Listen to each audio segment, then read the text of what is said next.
Okay. Ooh, fancy. Okay, so just us three won't be in the recording, but I'm gonna hand it over to Gregory Blair. Oh, hey, I'm Gregory Blair. I'm playing Travis, and I helped a little bit on the script. So all the good parts are probably Jason's, and everything else you can blame me for. 100% true. Oh, I'm just kidding. I'm just kidding. Yeah, Gregory's an amazing writer. He is so talented. You guys should read more of his stuff besides this. And he'll be acting as Travis in the movie, so a lot of you will get to be on set with him almost every day. Yeah. Okay. Next up is Robert Bravo. Hi, everyone. As she said, my name is Robert Bravo. I'm acting as our practical special effects department. I'm also one of our producers. And I will be on set every day in one form or another. So, you'll all get to know me quite well. And then, as many of you know, you have a lot of special effects in this. If anyone has questions, concerns, please let me know. And we'll find some time either at the end of this table read or via email just to talk about skin sensitivities, allergies, etc. Looking forward to working with everyone. It's going to be a lot of fun. Thanks, Bravo. Of course. Okay, now I'm going to put the actors in the spotlight. So I'm literally doing this in the only order I know how, which is on my screen from left to right, line by line, okay? So the newest person to the cast right now is Xavier, and just tell us, you guys, your name, your role, where you started acting and where you maybe live in California or wherever you live right now, and anything you want to add is fine. So Xavier, you're up first. Perfect. Yep, I'm Xavier Rowe. I'm playing Will. I'm new to the team, but I'm excited to be here. I live in North Hollywood, and I started acting way back when I was little in Chicago, as that's my hometown, but I'm a transplant and I love it here so far. First winter not in Chicago, so already a win. Nice. Yeah, when I saw your team was in Chicago, I was like, oh my God, did we cast someone out of state? But thank you so much. Of course. Right. Greg Tolley, you're up. I don't get to be as fancy as a Gregory, but only when I'm in trouble. But hi, I'm Greg Talley, and I'm playing Red. I don't know why, it's a stretch, but I am a actor, writer, and producer, and it's always fun to work with Kevin and Ashley and Jason. Thanks, Greg. We're happy to have you. Mr. Wineglass, you're next to Greg. Hello, it's great to be here. My name is Matt Wineglass. I'm playing Kent, and I'm just excited to work with all you guys. It's my second time working with Gregory. We did a movie a few years ago, Garden Party Massacre. That was fun, but I love just being around all these creative artists and multiple role players. I myself, an actor, director, writer, producer, but we just love going from project to project and seeing where we're best utilized, and we all kind of figure out how we can help the project the best we can. So I'm here to do that, and I'm excited to work with Kevin and Ashley and everybody here, and Jason and Robert and all you guys. So it's very exciting. Thanks, Matt. And Matt lives here in LA too. That's right. Hey, Matt, I had a quick question for you. Yes. Since your character is more in the middle, would you be amenable to reading the stage directions? It's totally cool if you're not comfortable. I can do it. I was just curious. I probably would, if I was gonna do that, I probably would want to prepare. I don't want to. No problem. I'll take care of it once. Thank you. Okay, sorry. Yeah. No problem. Go ahead. Sorry. No, you're good. All right, Miss Holly, you're up. Hi, everybody. I'm Holly Rockwell. I'm playing Gail. I'm also your production designer, so been working hard on that, getting the set together. And I'm here with my husband. We'll just pull him in, Robert Pullman. He is playing Jerry. Scary Jerry. Scary Jerry. Get ready. We're here in Los Angeles. We live in El Segundo, and I apologize in advance if a child comes running through or hiding in the garage. But Wait, you got kids? What? You didn't tell me that. such a dork. But I'm really happy to be working with all of you. So Yeah. Awesome. Thank you for all your hard work, Holly. You Of were an course. ass kicker. of Yeah. All right. Miss Toya, you are next. Oh, I'm gonna ask to unmute you. Unmute me. Hey, I'm Toya. I'm gonna be playing Cece. I'm very excited. All of you guys. I'm from Atlanta, Georgia, and I'm just super excited. I've been trying.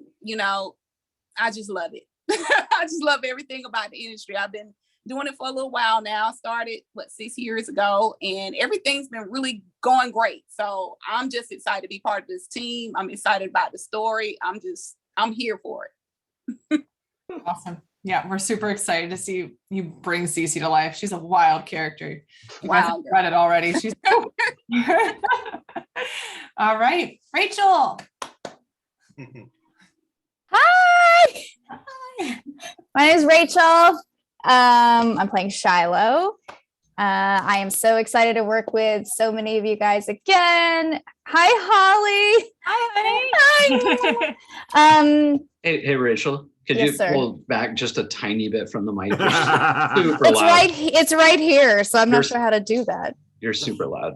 I will talk like this. Okay. Go ahead. Good. Sorry. I will fix my microphone. Never realized how sultry.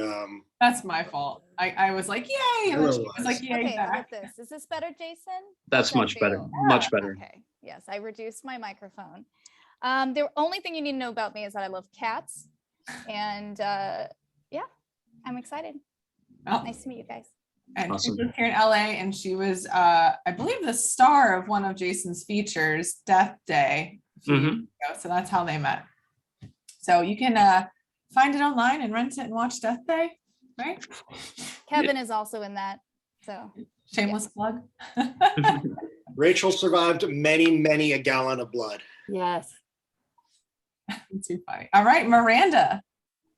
Hello, is this loud? Too loud? Is this good? Oh, you're good. Okay.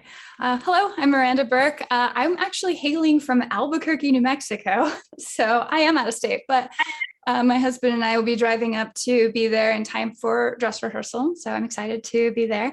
I've been in a few shorts, but this will be my first feature. So I'm really excited to join that and, play in the gore with you all. I love creature features, so I'm all in. Yeah, roll around in the blood and guts on the floor, Thanks, Miranda. Mr. Guzman. All right. Hey, I'm Frankie Guzman. I play Rudy, and this is my first time working with everybody here. So it's great to know that a lot of you have worked together already. It makes me feel more comfortable and excited to work with you guys. And yeah, I'm from Arizona, Tucson, Arizona. Moved out here when I graduated, and much like Miranda, I've just been working on some shorts, and this is my first feature, so I'm excited for that. Awesome. So happy to hear this. Yeah, we like to bring back people who are good people for good reasons. So yeah, we're excited to be your first feature. No pressure. Thank you. All right. All right, Mr. Webb.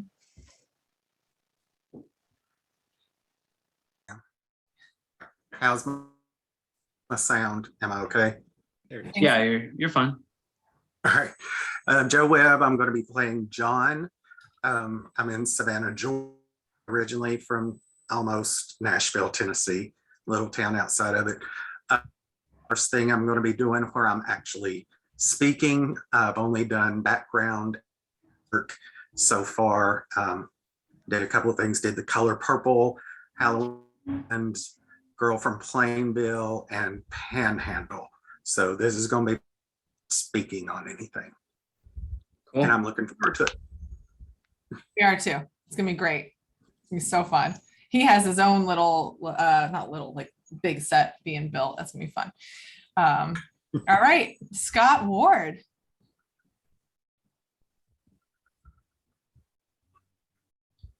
Ooh, I didn't hear that. I don't hear anything. You're unmuted. There you go.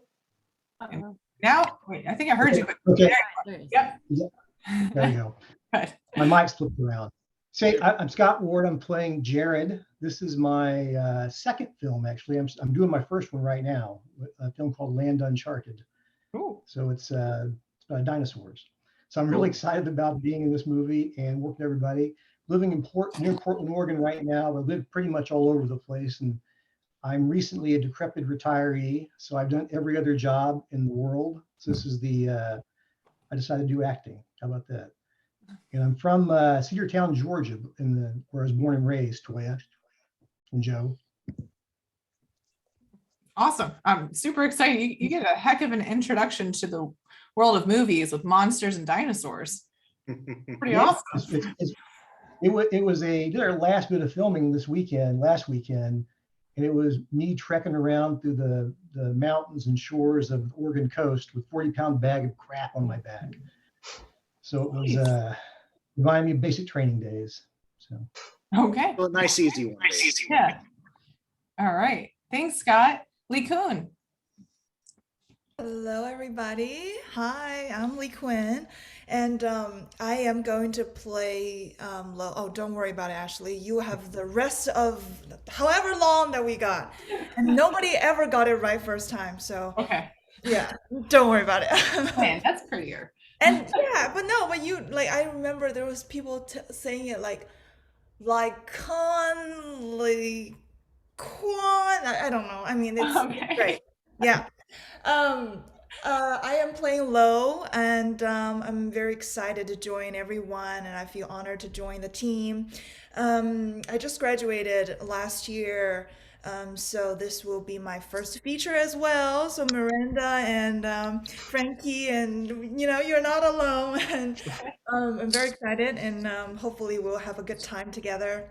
Can't wait to see you all. Yay, thank you. Thomas Haley. Hey there, how are you? I'm Thomas Haley. I've been acting for 15 years this year. I know Ashley, Kevin, Gregory, and excited to work with the rest of you guys.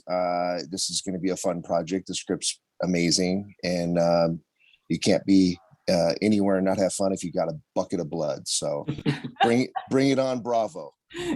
Yeah. Thanks, Thomas. And Zara or Lindsay, what should I call you? I'm going to ask to unmute you. Yeah. Hi. Yeah. Usually for film, I go by Zara, but I will answer to Lindsay too. The reason I do it is because I have a nonprofit that I run, and I rescue dogs. So I try to keep my horror film killing everybody and everything separate from my saving dogs. So that way I'm not giving mixed feelings. I live in St. Louis, Missouri. I met Kevin years ago when he did a film here. And then I went out and did 16 bits with him. And that's kind of how I made the connection with him and Ashley. And I'm excited to meet a lot of you that I haven't met yet. I did just do a film with Greg, Bermuda Island. So it's exciting to work with him again. But I look forward to meeting everybody and doing this fun role of Lori. Such a small world, you guys. I didn't even know some of the connections that were in this room. I love it. It really is a small world, and I truly believe it is a lot about who you know in this industry and also doing a good job. So you need both. So Ashley, for the very first scene, I am going to read Shaw opposite Thomas. So would you read the stage directions just for that first scene, and then I'll switch off? Yes. Okay. Yes, absolutely. Does anybody have any questions that we can cover quickly now before we get into the script? Any concerns or? Yes, Frankie. So I'm not sure about everyone else, but like I get killed in this, like my guts get taken out and all that. And I know you said don't worry about the performance, but I have neighbors, and I don't know if I want to scare them too much with my screaming. Oh, So yeah. I'm just, You it's a can disclaimer, you can take it just a down heads to up. like a 1. It's all totally right, fine. all right. I just wanted to. Frankie, the judgment has been passed on you, and you're here now. So like, just you guys don't have to scream. This is just a table read. We're going to have rehearsals, and Jay is going to go through your character development with each one of you. Mhm. Okay. So today is to understand the script. Yeah, I think it's helpful. I think it's really helpful for people just to hear the thing out loud, like once through, and, it just gives us a little chance to interact and, kind of get a feel of it. Yeah, that's a great question though. Who's Totally. one I'm reading again besides John? Who was it, Jason? Oh, it was Hunter, right? I gave you Carl, Thomas. Yes, that's I correct. have Carl. Yes. Okay, great. Yeah, so you're Hunter, Joe. Hunter. Okay. Okay. Any more questions right now? Okay, so we're just gonna take a quick 5-minute break before we jump into it. Get your water, coffee, animals, whatever it is, and then we're gonna come back. Okay. All right. 33 after on my clock. Great. Hey, Greg, what's your internet speed looking like? I heard you kind of breaking up earlier. Oh, did she mute us all? No, Does I'm it sound choppy or does it sound okay? Say it again. I'm sorry. Does it sound choppy or do I sound okay? Test. You testing, sound 1, 2, you sound 3. okay now, but you were breaking up earlier. Yeah, I am up at 9,000 feet in the Colorado Rockies. I am like one of the last houses up the mountain, and so I gotcha. I can turn off my video and it'll probably be better. But Yeah, because I was thinking, I know you offered to read the stage directions, and I was thinking it would be helpful. But if it's bad connection, it'd probably be better for me to do it. No worries. Just Yeah. I mean, you sound need good. help. Yeah, you sound good now. I'll tell you what, when we do the first scene, why don't you read it? We'll see how it goes, because I'm going to do Shaw. If you're breaking up, I'll take it over. If not, you can just keep on. Yeah, no worries. And then I'll read the stage directions for the scenes which you're in. Absolutely. And yay, Lindsay. Joe, that is an adorable puppy.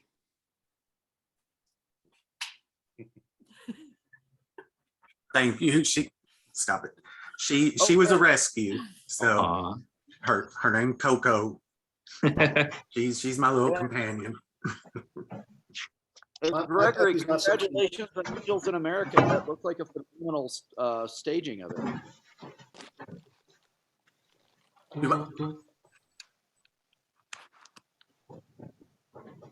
Wow, that is a collection.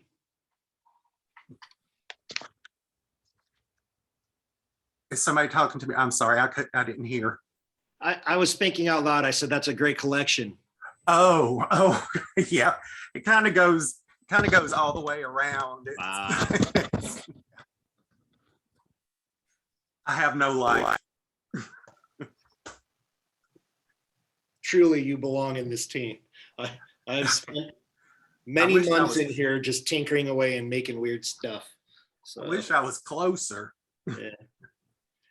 That's all right. It's going to be fun. It's going to be awesome. Yeah, I'm looking forward to it. Yeah, yours is pretty messed up. Speaking as the guy who's in charge of making stuff, yours is pretty damn graphic. Well, apparently, from what it sounds like, I get a good shit interrupted because I think I'm in a bathroom stall when I start out. Yeah. Yeah. That's going to be fun. Given the fear, it's probably not really interrupted, though. Yeah, true. Probably evacuate pretty well on that.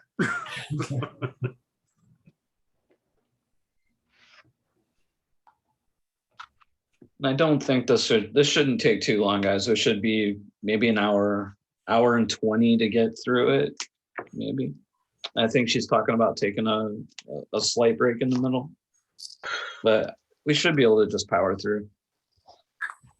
Actually, while we're waiting for everybody, did anybody have any questions before we get started? We are going to power through the whole. Okay, awesome. Okay. I did the break now. Nice. Some of us have production meetings after. Yeah, that's true. I don't know who she could be talking about. Lindsay, I just let you in again. I was trying to put it on my screen so I could see everybody. My big computer doesn't have a mic, so I had to put my phone on for me, but I was putting the big screen so I could see all of you. Okay. Oh, I see Kim is in, so he'll be doing Shaw. So I'll read the description in that first scene then. All right. And then Jake is coming at some point, so we'll just pause when he gets in and let him know where we are. Hey, Kim, I see you. And I hear you. Yes, I hear you.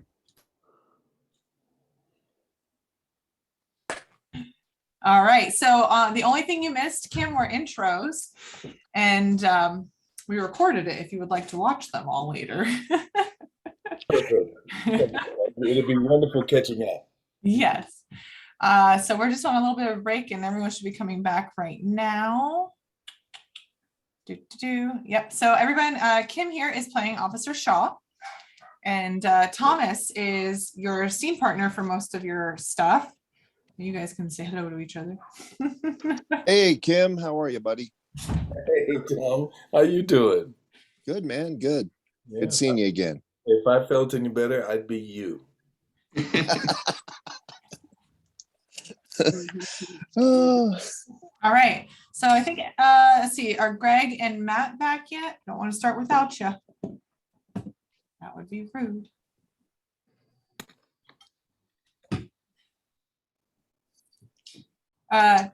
Xavier, I keep wanting to call you Xavier. Is that something you go by? Or am I making stuff up?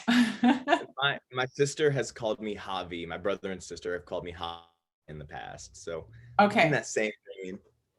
So Javier? Well, I go by Xavier. Oh, okay. Yeah. Like 5 nicknames. Professor X, Charles Xavier, any of those are.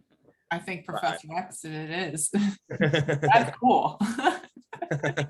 All right, so we got Matt back. Greg Tolley, are you here? Come in, Greg Tolley. All right, everyone has their scripts. The latest version, I think was 4.11 marked. If anyone has any major discrepancies, just write in the comments, let me know. Okay.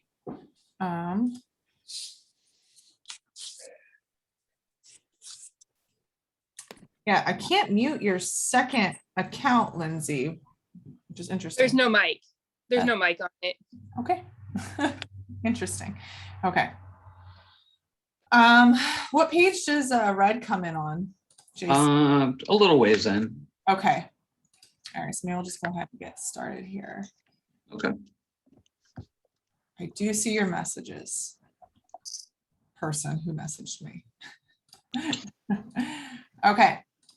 All right, so we're going to start on page 1, and Jason's going to read the stage direction. And if you need a break at any time, Jay, maybe Gregory or I or someone can. Yeah, Gregory had offered.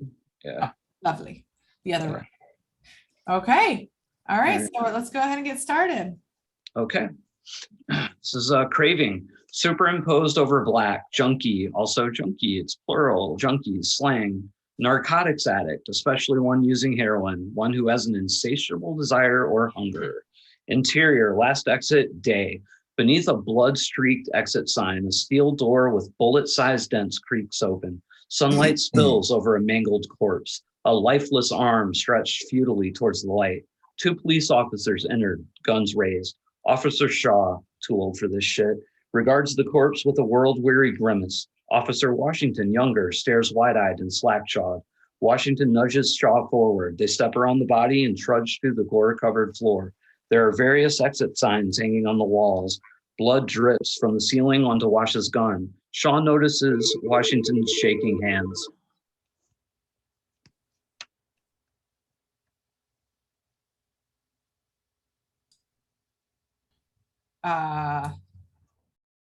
That is Kim? Oh, where'd he go? Oh, did we lose him? Okay. All right. So I will take over. Back. He's back. Oh, okay, great. Sorry, Kim, are you all set up with the script? Oh, you're muted. I'm going to ask to unmute you. Sorry. That's all right. Everything blanked out on me. I'm sorry. Oh, it's no problem. I'm crazy. Okay, I'm set. So we'll take it from just the paragraph right before your first line. There are various exit signs hanging on the walls. Blood drips from the ceiling onto Wash's gun. Sean notices Washington's shaking hands. I would tell you about my first call. Washington's barely listening, more preoccupied with the gore. It was a domestic disturbance. Some wife beating Crackerhead. Washington is fixated by the bodies and blood. Shaw continues to try and break the tension while Washington moves forward towards the back home. Rotten food scattered all over, roaches all scurrying to and fro, dog shit all over. At least I hope it was dog shit. I never saw no dog. Washington checks the back. Clear. Clear. Shaw motions to the bathroom. Washington checks it out. He retches from what he sees. They continue their sweep. A slick trail of blood leads to a head behind the bar. Turns out they were tweakers. Had a fucking meth lab set up in the bathroom. That's not very sanitary. Something stirs on the opposite end of the room. Someone is hiding behind an overturned table. They close in. Shaw reaches the table. He pushes it aside. Draped in a blanket, a blood-covered survivor sat staring at them, their face unseen. Hey. What happened here? What happened here? Exterior last exit, day established. The lighthouse quiet, face of a dead body, many dead bodies outside. Exterior last exit, night, the night before. Lonely roadhouse bar on a dark, deserted highway. Interior of the last exit, night. Rudy Jones, 32, Latin lover, steps at the bar, yammering away. I'm not a believer. I'm a knower. See, I know Bigfoots exist because of my firsthand eyewitness accounting right here in these very woods. I saw one. I looked it dead in the eye, and folk just dismiss me and talk about, oh, how come we never find any bones or bodies? But I mean, that's just it. What if the reason we never find or catch any of these Bigfoots is that they aren't Bigfoots all the time, like kind of a werewolf type situation? Shiloh, 29, incongruously sweet girl next door in a dive bar, makes a drink. She stares blankly at Rudy. It's a small town dive bar, not yet the bloody crime scene from before.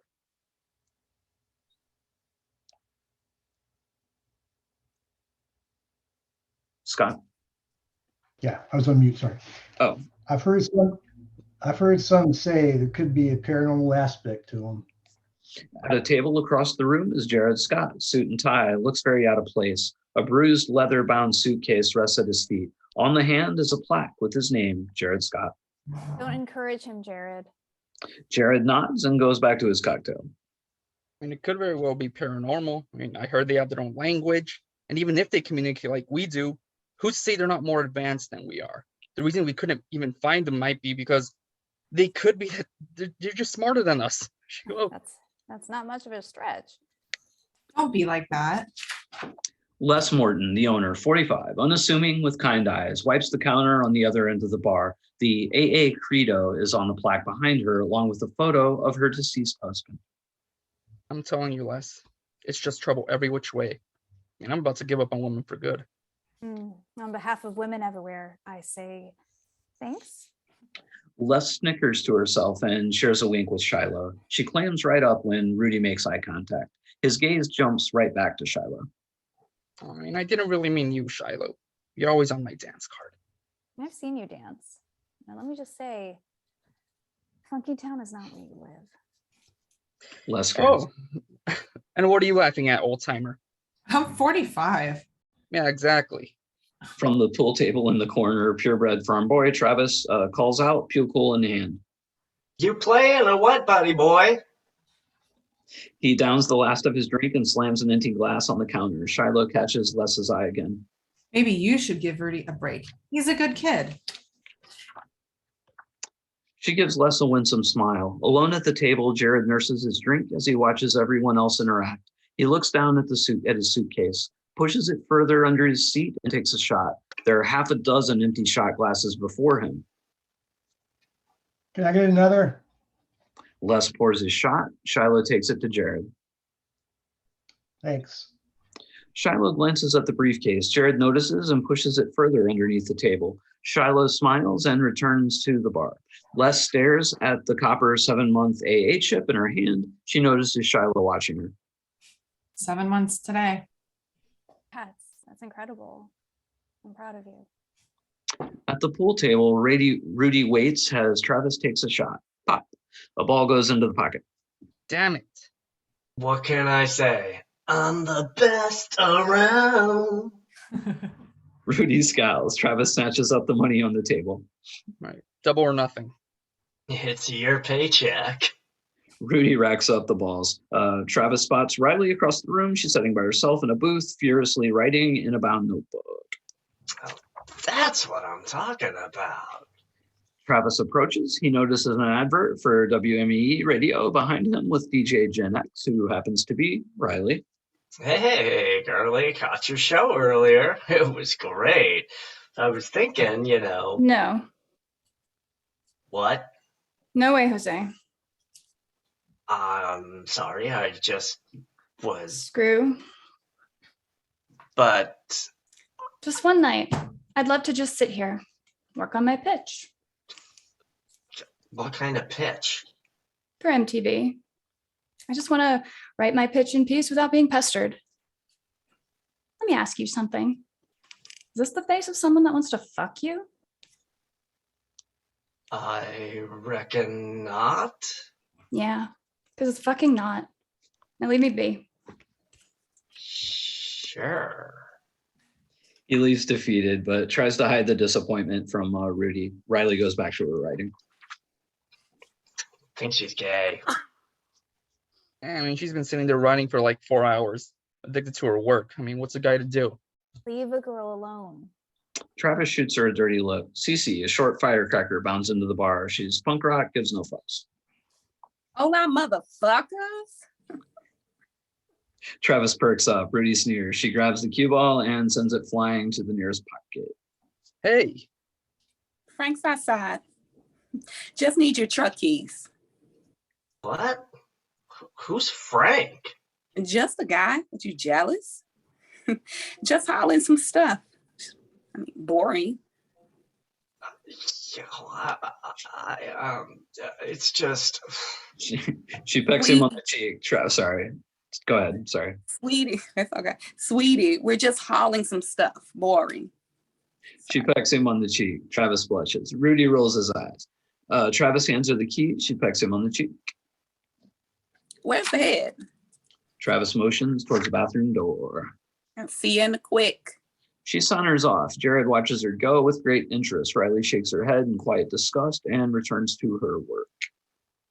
Interior, last exit, bathroom night. Windowless and dingy. Cece opens her purse, pulls out a little baggie, sticks her pinky fingernail in it, snorts the white powder up her nostril. Going on a green light, Daddy-o. Sitting in the closed bathroom stall is John, pants down, listening awkwardly as Cece snorts one more line. Guess I should have locked the door. Sorry. Interior, last exit night. Travis stares longingly at the bathroom. Wait, isn't John still in there? Rudy smacks him upside the head. How? You seriously gonna let that chick drive off in your truck with another man?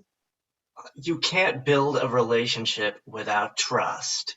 Yeah, and you can't spell stupid without you. Les and Shiloh watch them. Shiloh's scowl melts away for a second as she looks at Rudy. Les eyes Shiloh with a knowing smile. Sorry. Cece returns from the bathroom, a string in her step. Riley is completely focused on her writing. All right, I'm out. But you just got here. Bang. Outside, something pops like a firecracker. Jared looks towards the door, worry on his face. What was that? Les comes out from around the bar, baseball bat in hand. Les. Bang, bang, louder this time. Sounds like it's coming from the parking lot. That's a fucking gun. Worried looks, all but Riley, who's still lost in her writing. She looks slightly annoyed at the noise. Maybe they're hunting Bigfoot.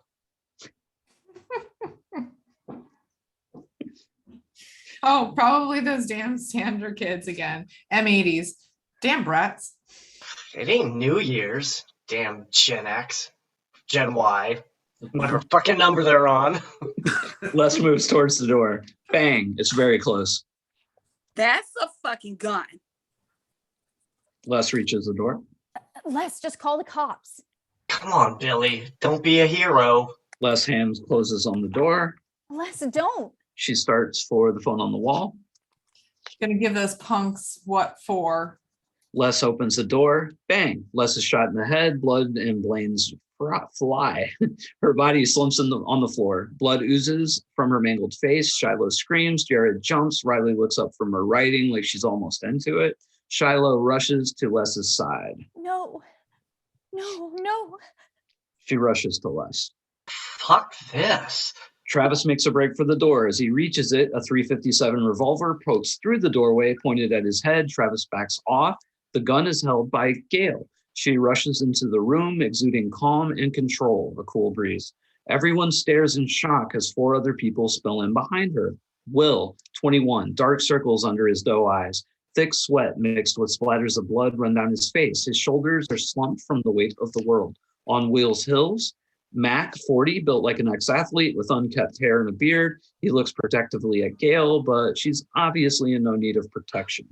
Low, Korean, model pretty, but with dead eyes. Frenzy, 30, manic, a slender swan in a leather jacket brings up the rear. She backs in, firing 45 at her unseen pursuers. Motherfuck all you all. She continues to fire out the door. Close that door. 45, click straw. Shit. She hurls the empty gun at the shooters outside and tries to pull the door closed, but Les's body is blocking it. The hell? Oops. Mac jumps into action. He grabs the body, yanks it inside. Frenzy slams the door shut behind him. A man, Red, outside can be heard yelling. Hey, cease fire, you bastards. Shiloh tries futilely to stop the blood gushing from Les's face. Rudy and Travis look horrified. Cece is sizing up the situation. Riley is buried in her writing still, glancing up occasionally. The gunfire outside ceases. Silence. Shiloh cradles Les in her lap. Tears well in her eyes. Gail gives her an empathetic look. Fury burns in Shiloh's eyes. You killed her. I'm sorry for your loss, honey, but it wasn't us. Well, then who? Bang! Something slams against the front door. Mac tries to push it open. It won't budge. More banging. They're barricading us in. Is there a back door? Rudy watches Shiloh like he wants to intervene but can't. Check back there. Frenzy and Low head into the back. Jared sips from his cocktail. Riley actually looks kind of excited by the whole thing now. We should lock this. Frank is out there. Well, I don't know who the fuck that is, but I'm pretty sure if he was in the parking lot, he's dead. Interior, the last exit, backroom night. Low and Frenzy storm to the rear door. Frenzy throws it open. Bang! Frenzy screams out as a bullet grazes her neck. Shiloh slams the door as more bullets slam into it. Crack, crack, crack. Exterior, last exit, rear night. 2 gunmen are crouched behind the tree. Jerry and Lori. You missed, dummy. I saw, but I think I caught her in the neck. Lori shakes her head in disgust. We weren't supposed to shoot them at all. Whoopsie. I would have nailed them both.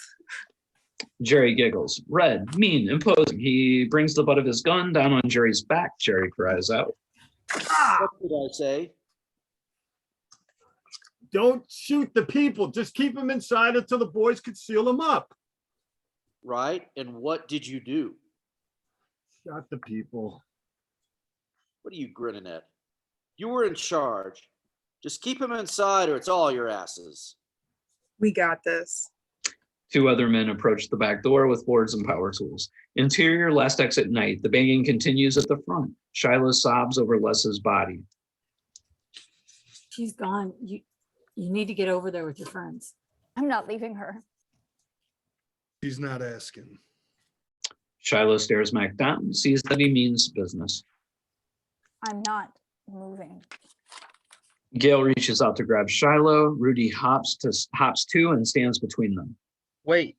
He offers Shiloh his hand. Come on, Shiloh. She doesn't move. Please, let's go over there. Come on. She hesitantly takes his hand. Are you guys like robbing us? Gail sighs annoyed. I mean, this is gonna be a while. I have Frenzy and Low enter from the back. Frenzy notices the banging up front. They're doing it to the back door too. What? What are they doing? Sounds like they're building something. Cece shoots him a shut up look. They're barricading us in. Mac tries the door again. It's not moving.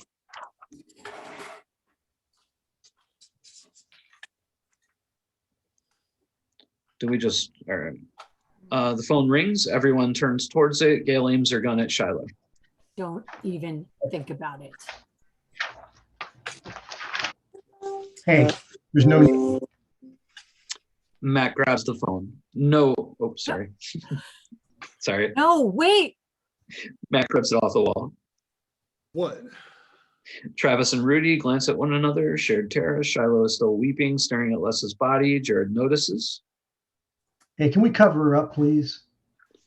Gail notices the flag above the bar, covers Les. Shiloh notices Will scratching at his forearms. Will catches Shiloh looking at him. He gives her the best smile he can muster. She returns the best she's got. It ain't much. Will suddenly remembers the blood on his face and self-consciously attempts to scrub it clean. Gail notices the exchange and steps between them. How are you feeling? He gives her a shaky thumbs up. You, girl, over with the others. She waves her gun. Shiloh hesitates, but complies and goes to stand with Rudy, Travis, and Cece. Jared doesn't move. That means you too, dude. Jared thinks it over. He stands and goes over with the others, leaving his briefcase behind. Riley stays put. What now? Let's just take a breath and assess. Gail notices Travis reaching into his pocket. Don't.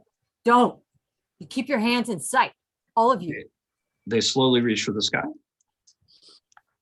Frenzy, check the dork's pockets. Which one? Gail points to Travis. Frenzy searches Travis, finds a hunting knife. Smiling, she waves it in his face. Matt crosses over.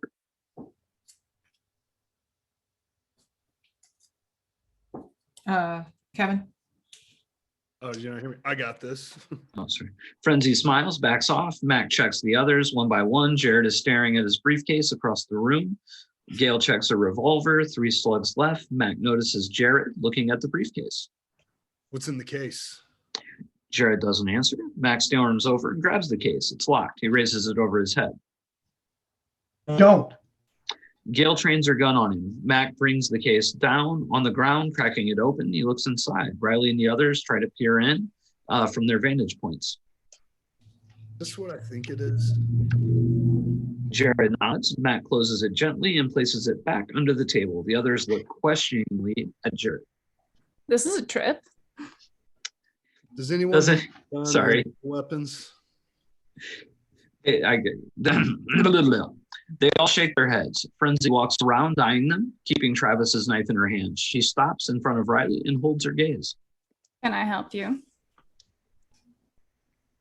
Give it up. What? I don't have any. The knuckles. Riley pulls out a pair of brass knuckles from her purse and lays them on the table. Frenzy looks at them and smiles. How do you know? Frenzy snatches up the brass knuckles and searches Riley's purse. Riley looks at her own hands, notices the bruises on her knuckles. Will searches behind the bar. He's struggling with withdrawal. Gail watches him carefully. You know, the cops are probably on their way. They must have heard all that ruckus. Way out here? What do you people want with us? Frenzy suddenly lunges forward, grabs Rudy and holds a knife at his throat. What was that? Rudy stares helplessly into Frenzy's wild eyes. Frenzy. Frenzy presses the blade deeper into Rudy's neck. Blood trickles. Stop. Frenzy ignores her. Shiloh and Rudy exchange a frantic look. Let's see how much you talk when I cut your fucking throat. Click. Gail holds her gun at Frenzy's head. Riley watches. Hang it up. Frenzy watches Gail's meets Frenzy's intense scare. After a brief moment, Frenzy smiles and lowers the blade. No problem. Was just making a point. No pun intended. She heads back over to Low. Mac turns away, disgusted. That chick's a fucking loon. Rudy nods. Mac takes Gail aside. What are we gonna do? I don't know. Right. We got to make a move. We can't let them trap us in here. Too late. Gail notices the bathroom door, then motions to Mac. He's already entering. Interior, last exit, bathroom night. There are no windows, no other way out. Mac notices the closed stall where John was. Mac slowly approaches the closed door, pushes it open. The stall is empty. Mac covers his nose at the smell, flushes and closes the small stall door. He turns around and approaches the counter. Below the counter, in the cabinet, hides John. He tries not to breathe. Mac catches himself in the dingy mirror. A crack splits his face into two halves that don't quite mesh. You've got two choices in front of you. Interior, grungy apartment, day, flashback. Mac, 10 years ago. Sits in a chair, blood splatters drip on the wall behind him. Something growls in the next room. He stares at the barrel of a gun. Behind him, a figure in a black suit paces. You can be here when the police arrive, alive or dead, or you can come work for me. Mac's brow furrows. Dolores, 30s, holds a gun in place. You're loyal and fierce. The suited figure comes to stand in Mac's line of vision. Max looks up at his face. It's your choice. Mac looks down at the man's clasped hands, a silver dragon ring, Carl, then back at the gun aimed at his face. Something monstrous growls behind him. Interior, last bathroom night. Max stares at his split reflection. It's your choice. He sighs. John listens from the cabinet. Interior, last exit night. Frenzy motions to the other bar patrons. Why don't we tie him up? They're not going to do shit. Mac exits the bathroom. Clear. No windows, no door. Only way in or out is the front here in the back. Can you get us through the back door? Sure, I think so, but what then? Maybe we take a few of the hostages, stage a distraction at the front door, and make a break through the back. Are you bonks? They'd mow us all down with the hostages. Hostages? I can't be a hostage. I'm a DJ. Riley Will starts hyperventilating. Oh, calm the fuck down. Shut up. It'll be all right, Will. Hang in there. Breathe deep. Will nods, trying. Gail rubs his back. Mac paces. Frenzy and Lo share a look. Gail's eyes wander. Looks up to see a security camera in the corner. Gail turns to Shiloh. Where's the monitor? The monitor for the camera. Behind the bar. Mac goes behind the bar, finds two security monitors. One shows the inside of the bar. The other shows the parking lot out front. No one is in sight. Mac notices his hand is trembling. Hold up. Gail joins him. They look into the monitor. On screen, two men in the dark, dart across frame. What are they doing? What's happening? Lights go out. Oh, shit. The emergency lights kick on, bathing the room in shafts of greenness and orange halogen light. Coming in. Frenzy giggles uncontrollably. Shut up, Frenzy. Frenzy glowers, plops down in a chair. Lo whispers something in her ear. Frenzy shakes her head. Mac returns his eyes to the glowing monitor. Is it still on? Yeah, must be on an auxiliary circuit or battery or something. Gail joins Mac at the monitor where a man on screen just stares at the camera. Exterior, last exit night, Hunter, 50s, stares a 50-yard stare into the camera. There are men behind him, all with rifles. Three more people approach him from the side, Red and Lori and Jerry. Jerry follows behind them, holding some old rusty chains and shackles, humming a tune. Red shushes him. Jerry stops. Building secure. Yeah. Phone line. We're all good. Hunter nods, satisfied. Rude chews his toothpick. You find anything in their car? Lori tries to grab the change from Jerry, but they're a little too heavy. Jerry starts to snicker. Red hits him upside the head. Just these. Looks like they're into some kink. You sure about this, boss? Hunter just stares. Monstrous roaring, flesh rips, smash cut to interior suburban house, lounge day flashback. The same change in shackles lay on the floor, but they are new and shiny. There's a wall mirror where the top of an inhuman head is reflected. Bloody, bony hands and wicked talons raise overhead, shredding unidentifiable flesh. The mirror is splattered with blood. Exterior, last exit night. Hunter stares dead ahead as before. It has to be done. Red nods solemnly. Lori checks her watch. It has to be done. He brings a lit cigarette to his lips. It lights his face in a fiery glow as he sucks on the end. It sizzles and cracks. Lori smiles in the background. Interior, last exit night. Frenzy joins them at the monitor. You know that cat? Gail doesn't answer. Mac paces, agitated, massaging one of his hands mindlessly. Well, there goes our big make a break for plan. He's gonna come in here and he's gonna.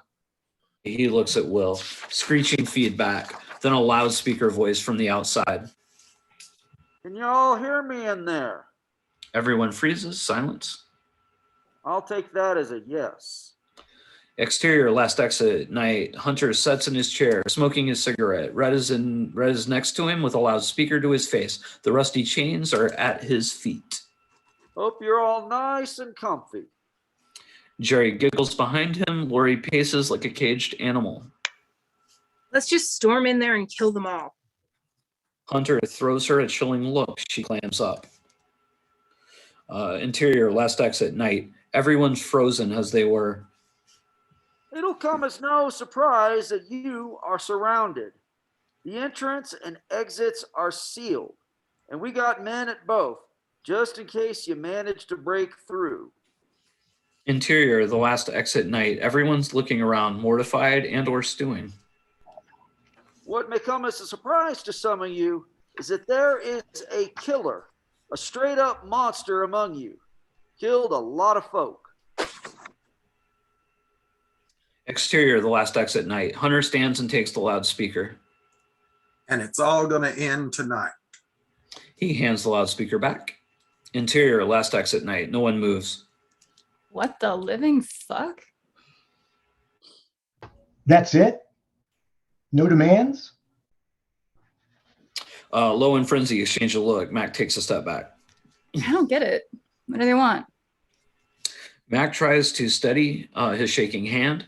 Gail wipes a bead of sweat from her brow. Frenzy takes Low's hand. Will stares at the floor, knees to his chest, rocking back and forth. Exterior, last exit, night. Hunter's in his chair. He looks around. Anybody got a deck of cards? Lori sighs. Jerry looks around for a deck of cards. Interior, the last exit, night. Silence. Shiloh whispers to Rudy. Monster? What's he mean? I think he's talking about them. Mac backs against the wall. Frenzy holds low. Will shivers, slams his eyes shut tight. Gail watches over Will. He is scratching vigorously at his arms. This is not going to end well. Gail returns to the monitor. In the monitor, Hunter holds his wrist, displaying his watch, points at it, grins. In the bar, Gail stares at him, her eyes glazed with misery. She hears a tick, tick, ticking in her mind. Interior, condo, bedroom, day, flashback, tick, tick, tick. Gail, 10 years younger, sets, eyes glazed with misery. She sits on the edge of a double mattress in the corner of the room with walls of peeling paint, holding herself, shaking. Kent, 30, sweaty and greasy, stands over Paul, a scared young man. Please. Please. Ah, sorry. Thanks here. Yeah. I didn't see you there. Sorry. Kent pistol whips him. Gail watches as Kent beats him to death. Ken grabs something off from a small dresser where a ticking clock rests, turns back. Here. A small baggie lands on the bed. You earned it. He goes, passing Paul's dead body. Gail wipes her mouth. Tears slip from her eyes. She eyes the baggie, winces with pain, anger, and disgust as she grabs it. Freezing, sees a large marble ashtray on the floor. Interior, condo living room, day, flashback. Tacky art furnishing. Kent enters, nods to two people on the couch, wiry weasels among 30s in a Hawaiian shirt and culottes, and stately, craggly Carl, 50s in a black suit and tie, hands clasped over the top knee of his crossed legs, a silver dragon ring in one hand. The man from Mac's earlier flashback. Ashley, go ahead and do Simone. Jay, you were breaking up a little bit. Was that on anyone else's feed? Oh, yeah. Oh, sorry guys. Am I good now? It's okay. It was like, Okay. Right. I just disconnected my Wi-Fi from anything that's not this computer. So I don't know if that might help in your house. If you disconnect your phone, I don't know. Yeah, I mean, the problem is I'm hardwired on my computer back there. There's nothing I can do. Okay. All right. Now you sound perfect. Okay, great. So I'll just do that. So anyway, the man from Mac's earlier flashback. We're to Simone's line. You can do that, Ashley. Everything cool in there? Yep. We worked it out. Kid sobbed his eyes out. Said he didn't mean to rip us off. I said I didn't mean to beat him to death. He chuckles horribly. Carl inhales deeply, restraining himself. Kent goes to the fridge, extracts a brown paper package. Carl gives a hacking cough. You should really get that checked out. No response. Don't be afraid of doctors. You know, I went to a doctor 2 years back. He said I had high blood sugar. I said, what that mean? He says, check this. You're borderline diabetic. You got to regulate your diet and exercise and curb that sugar intake. Fuck, I can't do that. Carl's unimpressed. Now, I love me some sweets. Always did. In college, I'd tear some German chocolate cake up.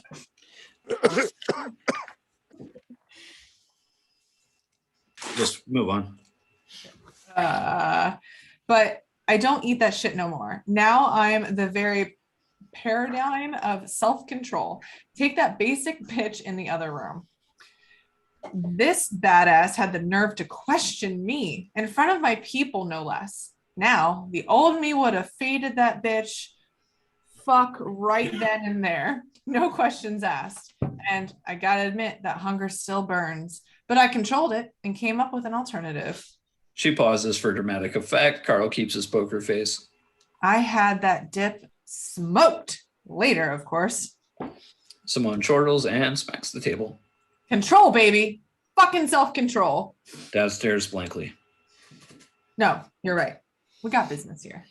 Kent returns, places a package on the kitchen table. Simone leans forward, opens it. 4 kilos of neatly packed white heroin. So, you want to do this? Carl reaches for the black bag at his feet. Simone takes a sip of her soda. Carl pulls out a sawed-off double-barrel shotgun. Bang! He shoots Simone in the face. Her body jerks and... Am I okay? Yep. Okay, great. He shoots Simone in the face. Her body jerks and slumps to the floor, leaving a blood-smeared couch. Kent goes for the gun in his shoulder holster, struggles with the safety snap, looks up to see Carl aiming the gun at his head. Fuck!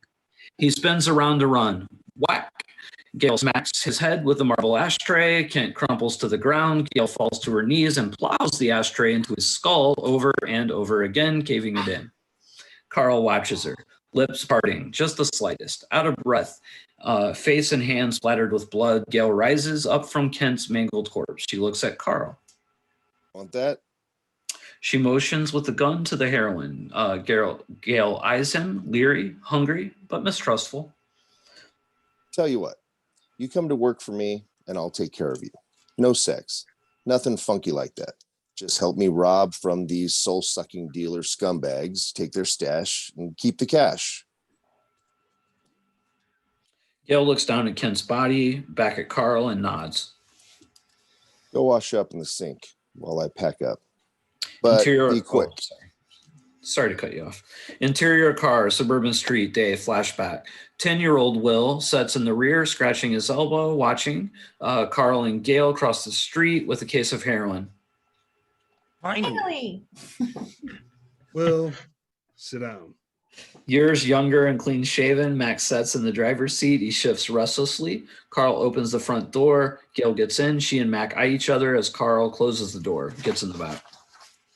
Did you get my medicine? Yes, son. I feel really bad. Just give me a minute. Will scratches his arm. It really itches. Carl smacks his hand away. I don't care if it's on fire. Don't ever scratch it. Mac turns to Carl, tosses his head in Gail's direction. Who's this? I can talk, you know. Mac turns to Carl. Why is she here? This is Gail. She's joining the family. Mac turns around, eyes her again, looks out the front window. Do you have a name? Or should I just call you Grumpy? Mac turns back to her, gets the smallest crack of a smile, so does Gail.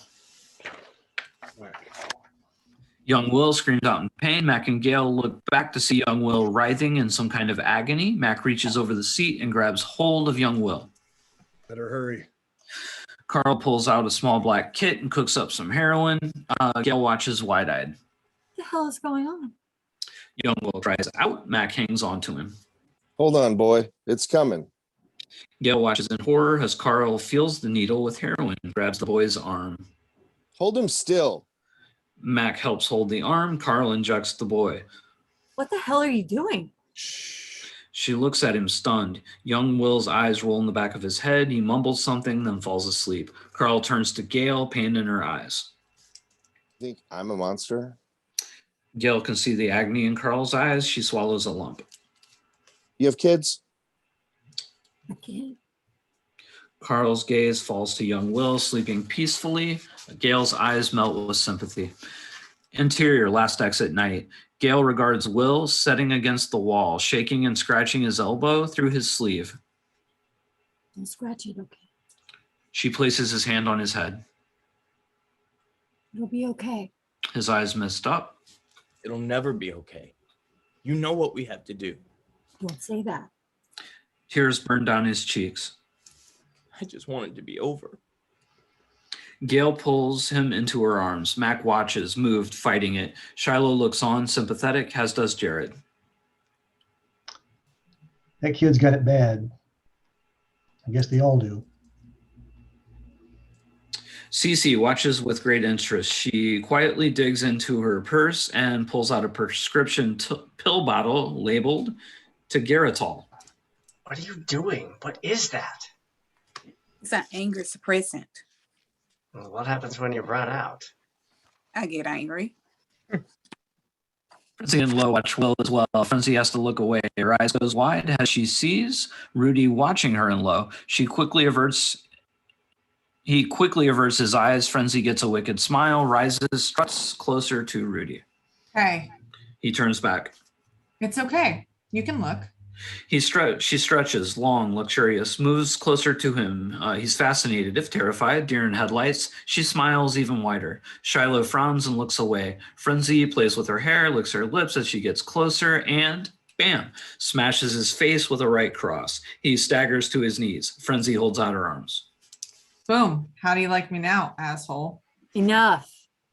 Frenzy whips around to face Gail. Get a grip on your bullshit. Let me tell you something. Your days are numbered, bitch. You hear me? Click. Mac has a gun aimed at Frenzy. Sit the fuck down, Frenzy. She glares at him. Now. Frenzy cocks her head, considering, takes a breath, returns to Lo's side. Gail is at the monitor. On screen, Hunter just sat, staring at the camera. Exterior, last exit night. Lori approaches Hunter. When are we going to make a move? Hunter says nothing. Right. Well, how long do you think we'll be? I have an audition and... Red places his hand on her shoulder and leads her away. Jerry is following right behind them. What did I tell you about that moonlighting crap? It's my dream, Red. Come on. It's a callback. It's a really good part. Jerry giggles. One of their men passes by, accidentally bumps into Red. Before anyone can do anything, Gary grabs the man and pummels him into the dirt. Gary. He beats the guy to death, looks up proudly to see Red glaring at him. The pride melts into confusion as Red turns his back in disgust. Lori smiles. Hunter never takes his eyes off the camera. Interior, last exit night. Gail stares at Hunter in the monitor. Mac comes to her side. Okay. He's just going to wait us out. Mac glances at Frenzy. Seriously, where do you find her? Carl found her. Hey, just like you, just like me. For better or worse, she's family now. Yeah, I've heard the speech. He searches her eyes. Gail looks over at Will, scans the room, regards the bottles behind her. Rudy kneels over Travis. You okay, man? Rudy glares at Frenzy. She winks at him. We have to do something. They say you should never let these scenes get to stage 2. Hold on, let's stop just for 1 second. That line up there, the "You okay, man?" That is Travis's. That is a typo. That should be Rudy's. If you want to make a note, Frankie, that's going to be your Okay, line for because sure. it's actually Travis that just got clocked. No, Rudy got clocked. It's no. Am I right? Yeah. Oh, I was right. Shit, that's gonna change. Anyway, that's gonna change. That's gonna be opposite, but I'll deal with it later. Let's go ahead. Where were we? Okay. Whose line is what then? You are going to get clocked, and he is going to be the one coming over to say, "Are you all right?" Okay. I'll rejigger it. Don't worry. So let's just go from the stage 2.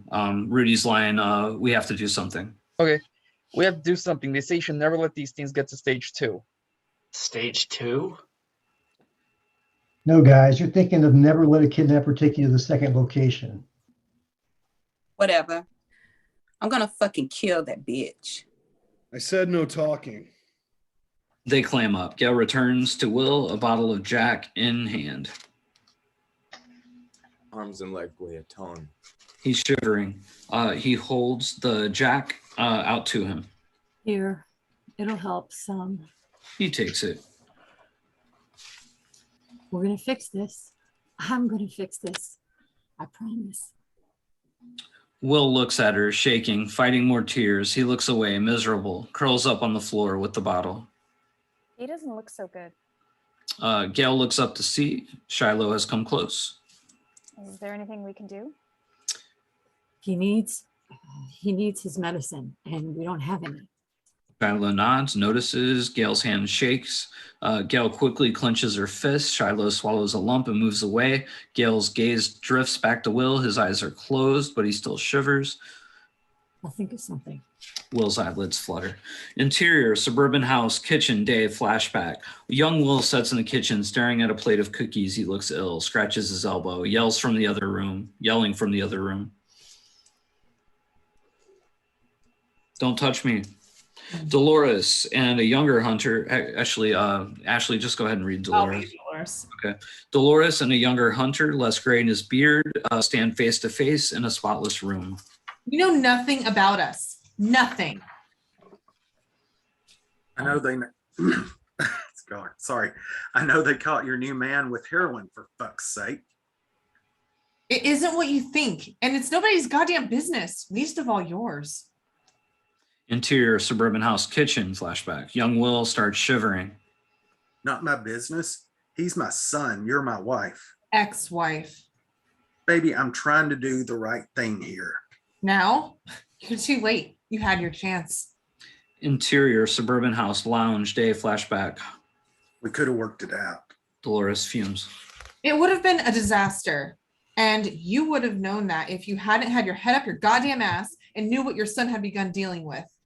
Interior, last exit, night. Will's eyes pop open. He's breathing hard, sets up. Gail's there. Puts an arm around him. He relaxes a little. Shiloh is back with the other bar folk.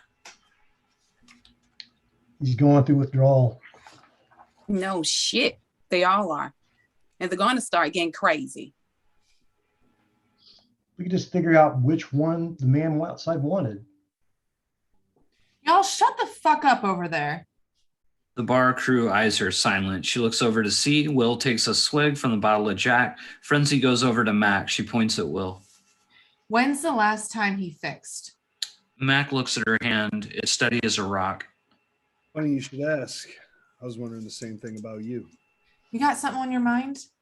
I'm just saying, you and Lo seem pretty steady. Haven't seen a single shake. Frenzy grins. Mac leans in.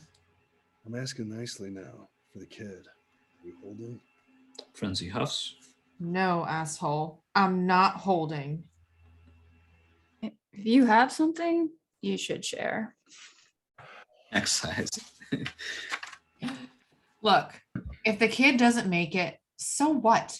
He's been a pain in the ass all along. Probably should just put him out of our misery. Heartless cunt. He walks off, shaking with fury. Hey, asshole. Nice chat. Why don't you go suck your girlfriend's dick? Mac whips around, pistols out. Bang! A chunk of the wall behind Frenzy's head explodes. Low charges forward. Oh, you asshole. He points the gun at her. She walks right up to it. It's in her face. You better not miss this time. Everyone watches with bated breath. Mac pulls the trigger again. Click. Misfire. Oops. She lunges at him. Low slips between them and pushes Frenzy back. Get out of my way, babe. Low shakes her head. Oh, come the fuck on. He just tried to kill me. Low just stares at her. Creepy. Frenzy calms. Throws her hands up. Fine. Oh, sorry. That's okay. Fine. Points at Mac. But your days are number 2, buddy.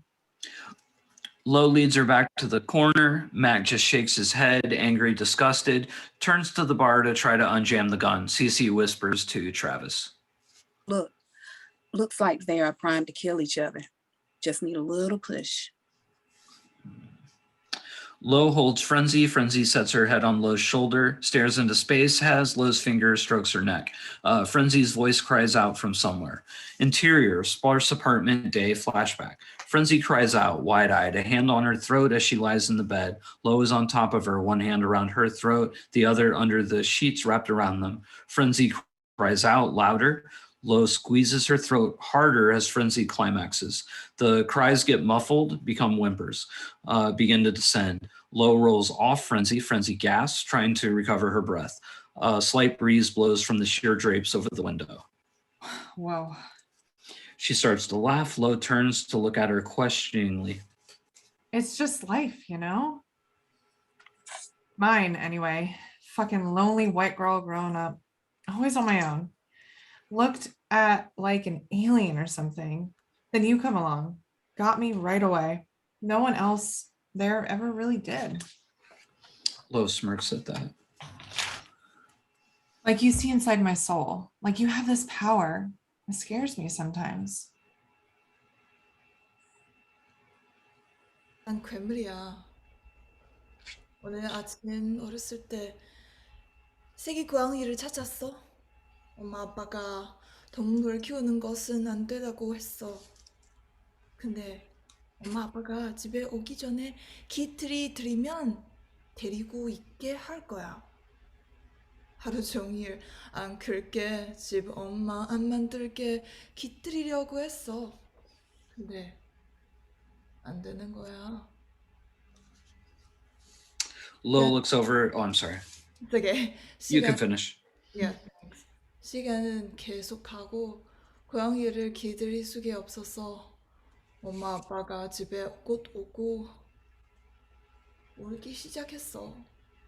왜냐면 뭘 해야 할지를 알았으니까 고양이한테 미안하다고 했어. 베개로 눌러 숨을 못 쉬었어 했어. 작은 쓰레기 봉지를 넣어 집 밖에 버렸어.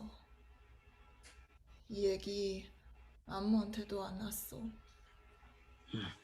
I won't leave you like that. Yeah, I know. Frenzy's eyes are filled with tears. They bring their foreheads together.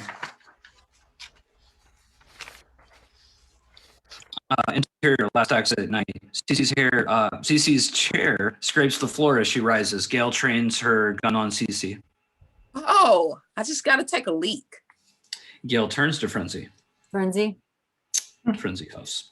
Frenzy leans against the wall as Cece enters the stall, but leaves the door open. Your girlfriend's pretty. Shut up and pee. Frenzy primps in the mirror. John listens carefully from the cabinet. I mean, don't take offense. You're not so shabby yourself. Frenzy scoffs, rolls her eyes, turns to the mirror, but now she can see Cece in the mirror. Anyway, you guys seem like a nice couple. Oh, for fuck's sake, shut the door and your mouth. Whatever. Cece shuts the stall door. Look, I'm just saying, you guys seem cool. I don't know why you take all that shit from the old lady. She obviously hates you both. So does the musclehead. And now that his gun is no good, all you got to do is get hers and you could be sitting pretty. Flushing, snap, the small door unlocking. Cece steps out, a chummy smile. We girls got to look out for each other, right? Pow. Frenzy clocks her in the jaw. Cece falls back against the wall. Frenzy grabs her, throws her against the other wall. Cece crumbles to the floor. Frenzy hunkers, grabs Cece's jaw with one hand. You're lucky I don't rip that serpent tongue out of your head. She throws Cece's head to the floor. Crack. John winces at the sound. Interior last exit night. Red and Jerry sit off in the distance. Why are we here? You know what I told you? Certain folk just need killing, I don't want to kill anybody. but you got to protect me, right? Yeah? Well, these folk want to hurt me. They will hurt a lot of people if we don't stop them. Jerry grinds his fist into his palm. Interior last exit night. Mac watches the bathroom door impatiently. Travis turns to Jared. Why did you get divorced? I think we changed that line. Those 2 lines. Yeah, I haven't put them into the script yet. Okay. All right. I was a bad husband. What was the line, Jared? The change. We changed it to Travis saying we should do something and Jared saying what you want us to do. Oh, right. Okay, cool. We'll move on. Shiloh watches Gail and Mac. Are they gonna kill us? Rudy takes her hand. She doesn't shrug it off. I'm gonna be okay. Mac begins to pace. Rudy notices Shiloh shaking a hand in his. I'm gonna tell my wife. What? My wife. I'm gonna tell her about us. We're talking about this now? She slips her hand away. Rudy looks deeply in her eyes. If we're gonna die, I want you to know I love you. I thought you said we'd be fine. Not being able to wait any longer, Mac marches up to the bathroom, but before he gets there, bam, bathroom door explodes open. Frenzy pushes a disheveled Cece out, shoves her towards the other bar folk. This stupid bitch was trying to fistful of dollars up her ass. How to teach her a lesson. Low crosses to Frenzy. Cece limps back to her seat. You all right, babe? I will be. What happened? What it looks like. She kicked my ass. Well, welcome to the club. He turns to Shiloh, who weeps softly. Hey, now it's okay. We'll be fine. This They is killed Jared. Les. Yeah, they killed Les. They're gonna kill us all. Yo, you people really don't get what no talking means, do you? Look, we're not going to hurt you. Our fight is outside, and unfortunately, it's your fight now, too. Not my fight. What do you think they're going to do if they get in or we go out? They kill you. You think they'll just leave witnesses? Travis raises hand up. Please, look.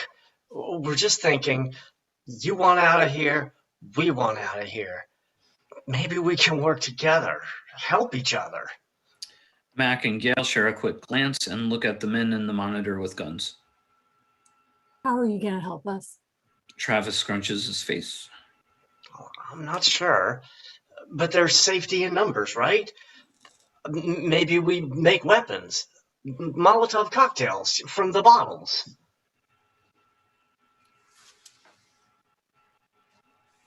Oh, sorry. That's not an awful idea. The minute you open the door, assuming we can get it open, they shoot you dead. Well, cocktails still do sound good. Everyone turns to her. Bartender, shots all around. We need to stay frosty. What for? If we're all gonna die, we might as well go down drinking. We are not going to die. She looks at Mac. He swallows a lump, shrugs. Let them drink. What does it matter? If nothing else, maybe it'll calm everybody down. That's the spirit. Come on, girl, pour us some shots. Shiloh looks to Gail for approval. Gail with Shiloh on. Screeching feedback. Everyone freezes. Red. Boys and girls, how's it going in there? The clock, she is a ticking. Exterior last exit. Red stands loudspeaker to his mouth. Lori and Jerry flank him. Hunter still sets off to the side. And you know what happens when the clock runs out. but you can end it now. Just walk away and leave it with us. The chains and shackles are at his feet. Lori smiles. Hunter approaches and takes the bullhorn. Interior, last exit night. Will looks terrified. This all ends tonight. Gail closes her eyes. Tick. Frenzy and Lo turn to each other. Tick. Cece's eyes wander across the rafters. What do we do? What are they talking about? Leave it. Leave what? Jared stands. Look, you should try to reason with him. Get our drinks. Get Shiloh. our drinks. Great. Shiloh scrambles to the bar. Jared sets. Will tries to reopen the bottle of Jack, but his hands shake too much. Without letting go of her gun, Gail opens up the bottle for him, helps him to get it to his lips. He still spills some down his chin. Shiloh grabs the shot glasses, sets them up. Max stares at her suspiciously. She catches his looking and gives a "you got a problem" stare back. Max slowly turns away, deciding not to engage. Looks at Gail, her arms around Will, rocking him gently. Max stares far away. I have to protect you. Exterior motel parking lot, night, flashback. Mac and Gail sat on the bottom stairs. Protect me from what? Do you know the things I've seen? The things I've done? I guess there are monsters inside us all. Mac chews his lip and looks down at the track marks on his arm. Insert the bloody carnage covering the floor of the apartment room we saw earlier. Bodies ripped to shreds. Back to scene, motel parking lot. Mac swallows a lump. Gail looks into his eyes, places a hand against his cheek. Interior, last exit night. Mac watches Gail comforting Will. Will's whole face tightens like he's holding on with everything he's got, but it might not be enough. The bar top is lined with Molotov cocktails. Shiloh walks with a tray of shot glasses. Hand ones to Frenzy and then to Lo. They toast, Frenzy chugs. Then Lo hands hers over and Frenzy chugs that one as well. Shiloh gets to Travis and Rudy. They take the glasses but just stare at them. Cece grabs hers and downs it. Mac approaches Gail, who has helped Will lie down. He breathes shallow, eyes closed. You know what we have to do. Not yet. As long as there's a chance. Shiloh approaches them with drinks. They both shake their heads. Shiloh heads back to the bar. Mac sighs. Fuck it. He heads after Shiloh. Shiloh sets a tray of untaken shots down on the bar. Mac arrives, grabs one, throws it back. He turns his gaze suspiciously to Frenzy. Exterior coffee shop patio day flashback. Mac finishes espresso and slams the little empty cup on the table like he was doing a shot. Will and Gail seated with him, jump slightly. 3 empty chairs beside them. Will's eyes wander to the side as he scratches his elbow. Gail notices him scratching, chews her lips. Carl approaches with Frenzy and Lo. Mac pulls out chairs for the ladies. This is Frenzy and Lo. The ladies set. No thank you from either. Mac and Gail share the quickest glance. What would you ladies like? Black coffee for me, green tea for Lo. So, where are you girls from? We're here for the action, not conversation. Will leans back, uncomfortable, scratches his elbow. Well, listen, princess, you play it nice and follow the rules, and you'll get what you need. Frenzy smiles, amused. Carl just watches the exchange. We'll see how it goes, won't we? Will catches Lo's eyes. She just stares, cold. He looks down at his coffee. All right. These gals have a deal for us. Oh, yeah? Guy I know, been around, bought from him before. Good shit, solid beast. Should be an easy score. It's that simple. It's never that simple. Carl looks around the table. Everybody good with that? Interior, last exit night. Cece turns to Travis. I got an idea. The last one got your clock cleaned. And at first you don't succeed. She stands up. She's gonna get us all killed. Cece approaches Will and Gail, who raise her gun. Relax. I got a little something that may help your boy. Gail searches Cece's eyes. It's in my purse, so Gail squints, wary, then nods. Cece opens her purse, digs out, pulls a baggie of pills, offers it to Gail. What is that? Zanny, might take off the edge. Gail sizes her up, thinks it over, grabs the pills. Thanks. De nada. Frenzy has her head against Lowe's. Frenzy seems to sleep, but she slowly lifts her head, narrowing her eyes as she spies Gail and Cece talking. Interior, car alley flashback. Frenzy slides into the passenger seat of car. Thrill me. Hunter sits in the driver's seat. Lori's in the back seat. Are you sure? Don't fuck with me. Lori quietly pulls a knife out in her lap. Hunter opens a manila folder full of pictures. On top, a photo shows a dead young man, Paul, from earlier in Simone's condo. Frenzy stares at the picture, lips tremble. How'd it happen? He nods at the photos. She slides the top photo aside to see a second photo of a younger Gail and Carl crossing the street after leaving Simone's. Carl's briefcase in hand. Hunter's finger points to the case. That's the money Simone paid him for giving up your little brother just before they stormed that apartment and killed everyone. Frenzy fights back tears, turns red with rage and pain. She turns to glare intensely at Hunter. You're sure about this? He holds her stare. They killed your brother getting their score. That much is certain. What's uncertain is what are you going to do about it? Frenzy stares at him, wondering, looks back at the photo of her brother, shakes. A silent tear falls. Lori grins. Interior, last exit, night. Frenzy watches Gail as she talks with Cece. Hatred burns in her eyes. So, listen, this is kind of awkward, but I overheard that crazy white chick talking to her girlfriend. Frenzy cocks her head, suspicious, taps Lo, who jerks up, instantly on alert. Lo looks from Frenzy's gaze to Gail and Cece. They're going to kill you and make a break for it. Gail glances at Frenzy, catches her eye, looks back at Cece. Oh, yeah. When exactly did this happen? Because I've pretty much been right here the whole time. Travis, Jared, and Rudy watch Cece too. They eye each other. Rudy downs his drink. Frenzy's eyes narrow more. A sneer emerges. Hey, what the fuck is going on over there?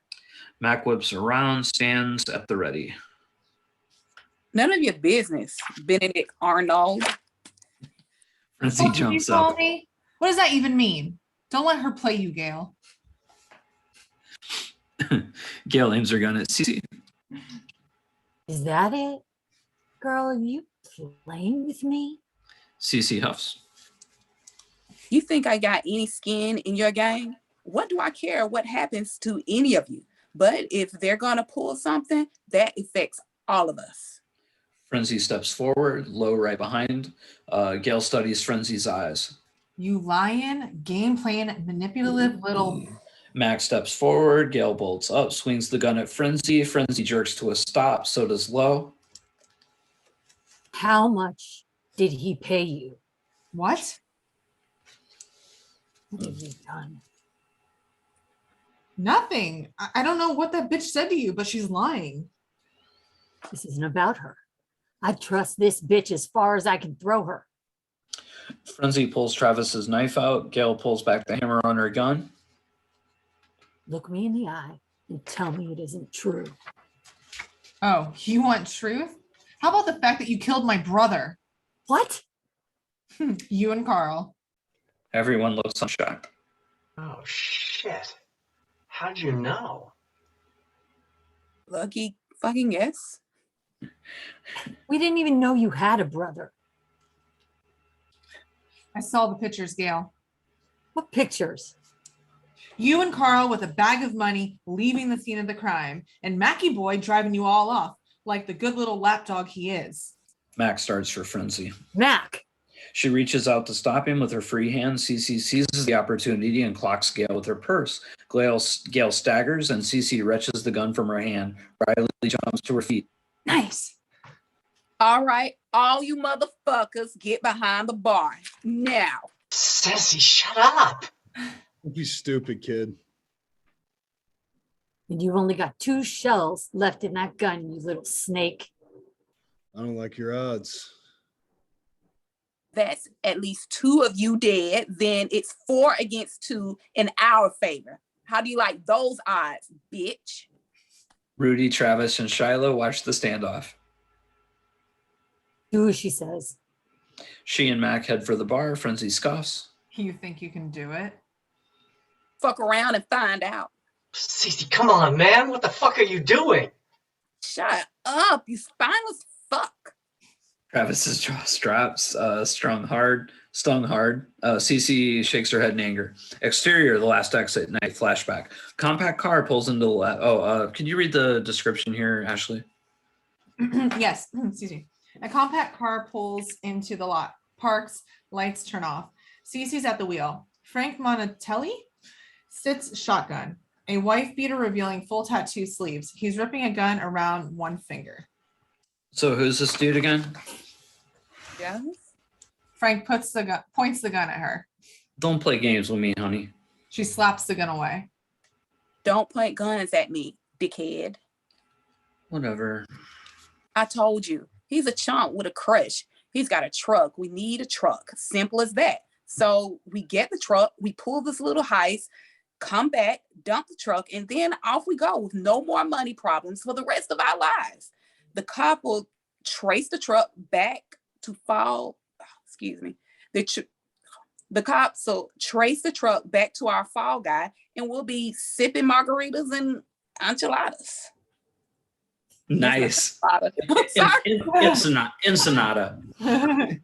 It's a place. It's cool. I'm hungry. It was a good save. Nice. You bring the Coke. But of course.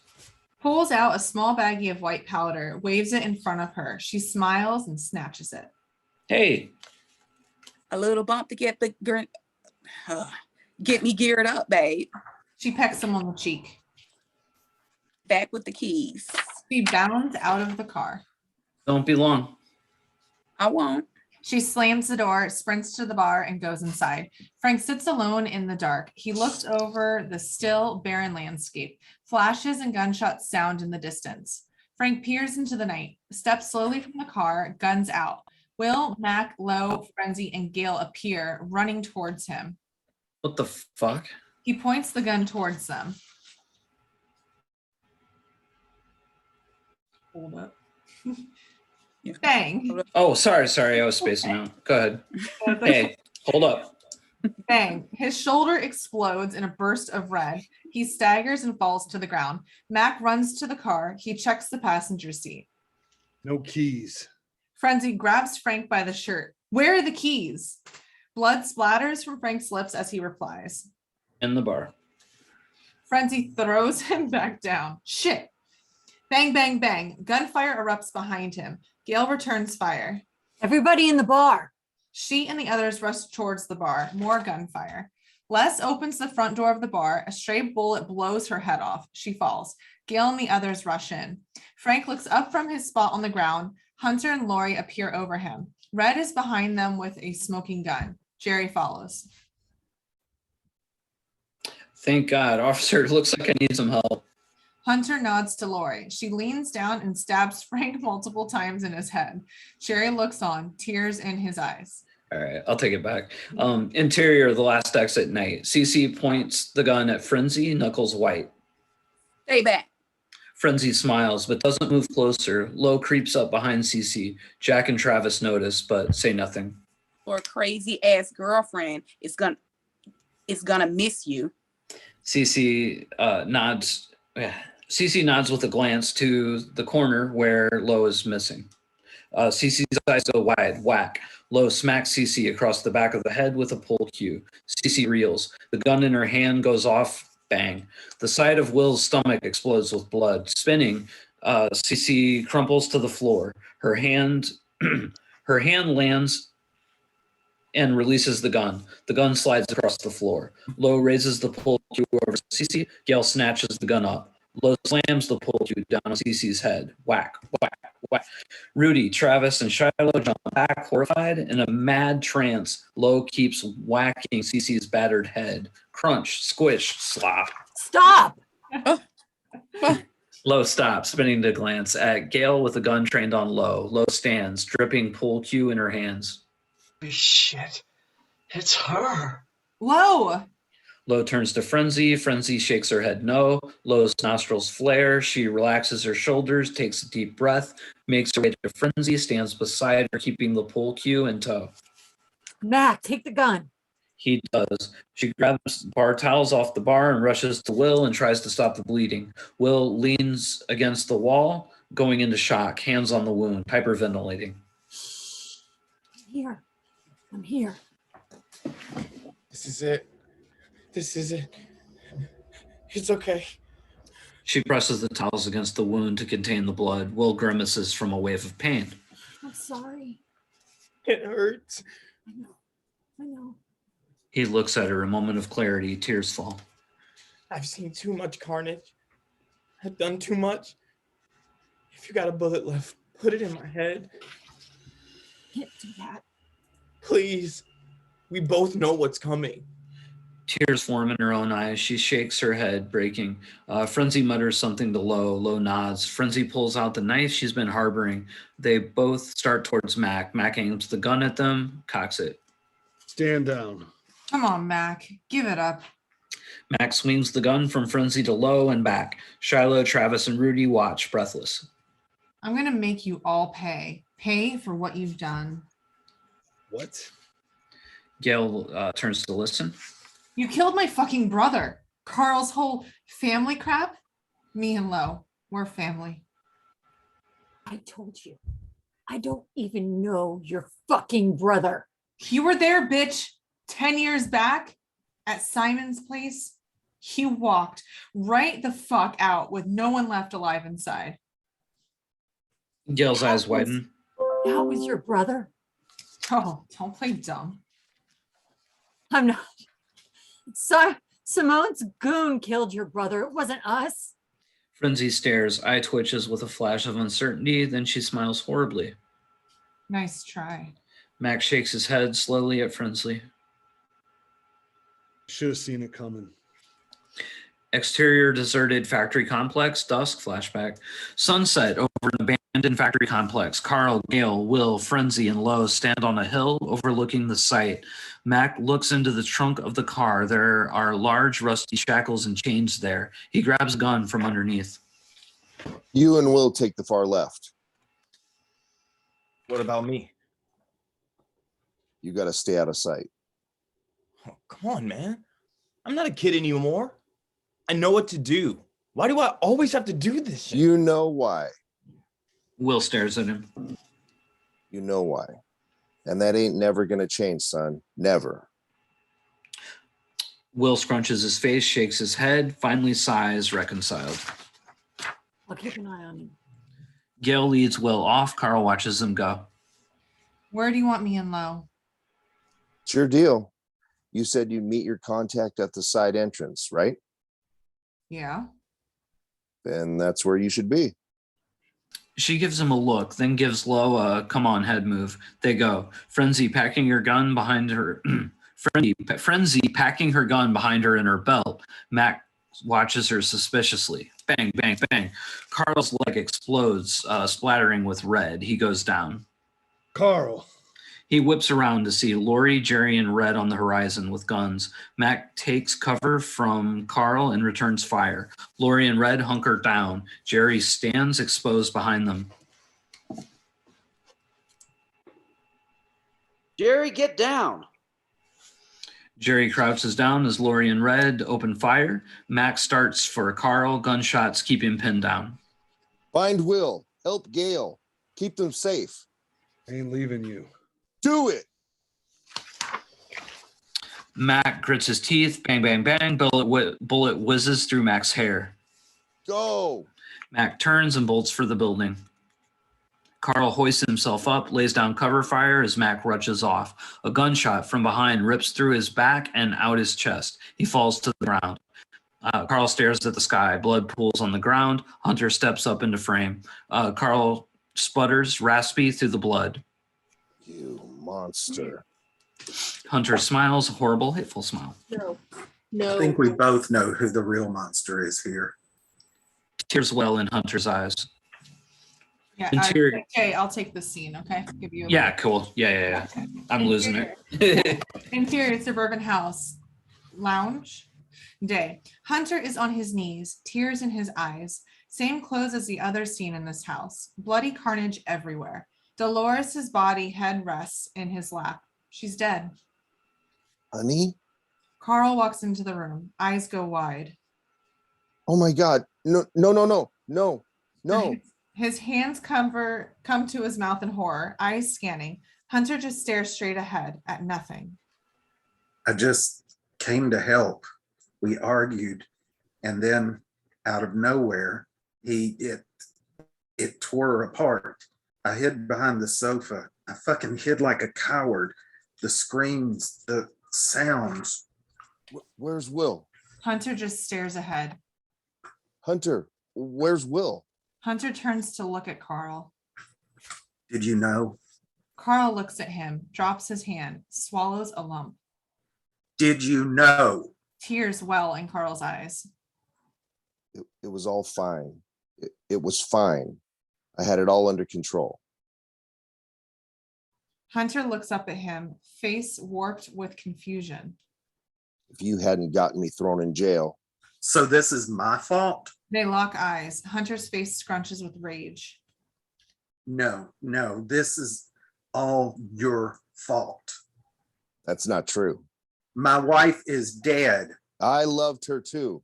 Tears burn in his eyes. The two broken men stare at each other, both struggling, trying to breathe. Hunter composes himself. I'm going to put down the animal that did this. Hunter, that won't bring her back. And she'd never want that. You know that. Hunter's expression turns cold. Well, we can't ask her now, can we? Carl swallows another, tougher lump. Please don't do this. Exterior barren lot, night. Hunter stares at Carl. Lori and Red stand behind him. I have to. Jerry covers his eyes. Hunter fires. Carl's head explodes. Hunter stares at him, takes a breath. A horrible cry. Interior, the last exit, night. Will cries out, writhing on the ground, a pool of blood beneath him. Gail tries to soothe him. It's all right. Shiloh shakes her head. It's not gonna make it. There's nothing we can do. Fuck, there isn't. Riley rises, starts forward. Mac, Frenzy, and Lo turns to see her. The fuck are you doing? I'm leaving. Jared follows. How are you getting out? I'll rip the fucking thing off its hinges. Stop. You want to shoot me? I don't think so. And those guys out there, they don't give two shits about me. Unless they're fans. He turns to Shiloh and Travis. So I might as well walk right out the door. Are you crazy? Frenzy lunges while Mac's distracted, grabs hold of the gun in his hand. They struggle for the gun. Thud, thud, thud. Will starts convulsing violently, body parts thudding against the floor loudly as he jerks. Gail tries to stop it. Let's go. Mac and Frenzy fight and wrestle for the gun. Lo rushes forward, welding her bloody pole cue. Guys, come on. Will jerks wildly as if shaken by an invisible force. Drool and blood flies from his mouth. Gail's screaming, shaking with him, trying to control him. Lo raises the pole cue for a swing. Mac and Frenzy grapple with the gun. Bang! Lo's head flies back and she collapses to the floor. The pool cue flies. Blood splatters Jared's face. Everyone freezes. No! She rushes to Lo, falls to her knees, lifts Lo's head up. There's a bullet hole between Lo's eyes. She's dead. Frenzy pulls her into her arms. Oh, baby. Mac turns from Frenzy to where Will and Gail are. His horror melts to pain as he sees Gail, sits with Will, who lies lifeless. His head lolled to the side, dripping blood, his eyes closed. Gail starts to sob. Shiloh gasps, brings her hand to her mouth. Rudy is just as shaken. Shit. Travis looks down to the floor, fighting unexpected tears. Frenzy lowers Lo back to the ground. Eyes filled with heartbreak, Max starts towards Gail. Frenzy's eyes twitch. Her sadness morphs to fury. Her eyes narrow. She shakes with rage. Her lips curl into a snarl. She slowly rises. Mac gets to Gale, puts his hand on her shoulder. She puts hers on top of his, looks up at him, rises, and they embrace. Frenzy, crazy with wild eyes, turns to face the others. Shiloh, Travis, and Rudy notice her. Hey now. Mac and Gale look at her. Frenzy pulls out her knife again. Mac and Gale hold on to each other.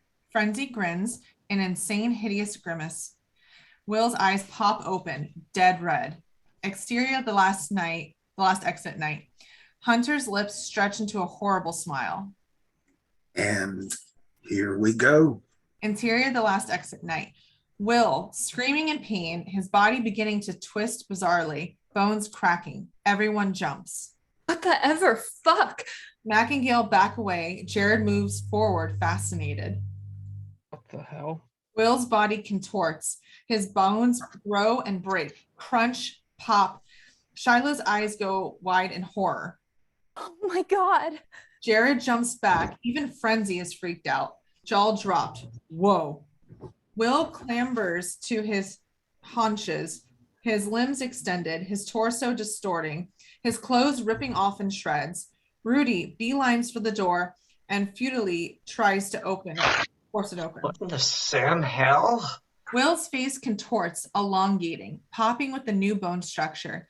He shoves his arms against the floor, rises up to stand. Keeping eyes on Will, Gale reaches for Mac's hand. He takes hers, holds it tight.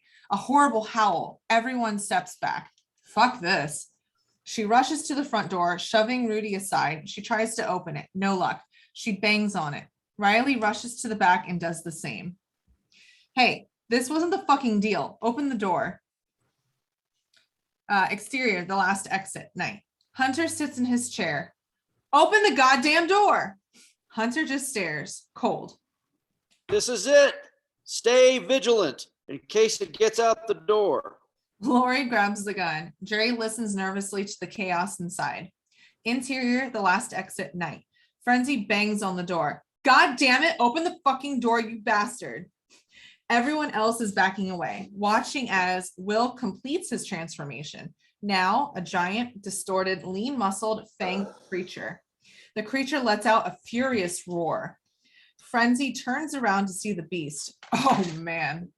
The creature lunges at her, grabbing her in its talons from behind and forces her to the ground. Its talons plunge deep into her. Horrible squishing and crunching as blood sprays everywhere. Everyone else recoils, splattered with the bloody rain. The creature rips into Frenzy's back and yanks out her spine, roars and holds up Frenzy's spine like a trophy. Everyone scrambles for cover, screaming, chaos. The creature swings the spine like a mace and knocks the sprinting Rudy in the head. He goes flying as spine bones shatter through the air. Jared grabs up his briefcase and tries to run for the kitchen. The creature punches through the back of his skull. The case drops from his hands and breaks open on the ground. Jared falls dead. His blood flows onto the papers that are in the case. They are divorce papers. Mac and Gale hide behind the bar. Shiloh ducks behind the pool table. Travis bolts for the bathroom. Riley, frantically, futilely, looks for a place to hide. She rushes and tries to hide behind the pool table. Shiloh is under it. The creature stalks towards the table, ignoring everyone else. Riley scrambles around the table trying to hide. The creature rushes her, tears her face off, and plunges its talons into her stomach and disembowels her. She falls to the ground. Riley crawls towards the exit. She stretches her arm out towards it. Her arms fall lifelessly to the ground. She's gone. Shiloh watches from under the pool table in horror. The creature turns its attention to Travis on the other side of the room. Oh no. Interior last exit bathroom, night. John, still in the cabinet, listens to the carnage outside. What the fuck? Interior last exit, night. The creature lumbers towards Travis. Hey, not me.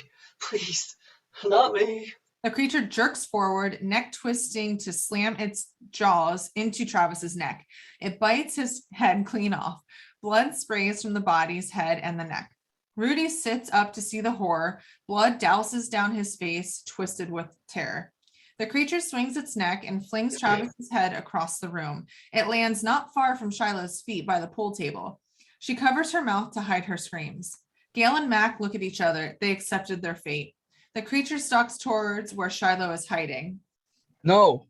Rudy jumps between them. He screams and attacks it, burying fruitlessly punches into its chest. Fuck you, motherfucker. The creature digs into his torso as he screams. The creature pulls out layers upon layers of intestines from his body. Gail closes her eyes. Interior motel room, long ago, day.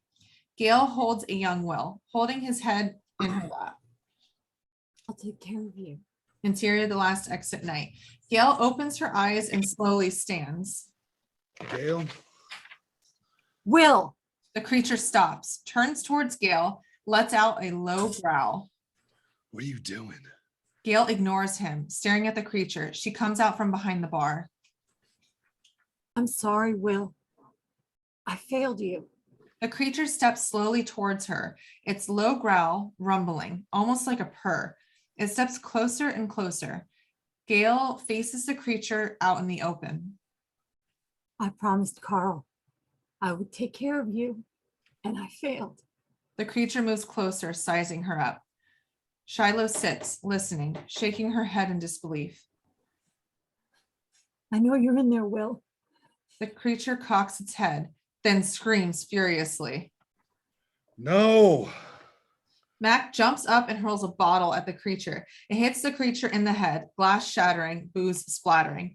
The creature hisses at Mac, lunges, and smacks him across the room. Mac lands with a thud, his shirt slashed, blood pouring out. God damn it, Will. The creature turns back to her, steps up to her, inches from her face. Blood drips from its teeth. Finish it. The creature regards her.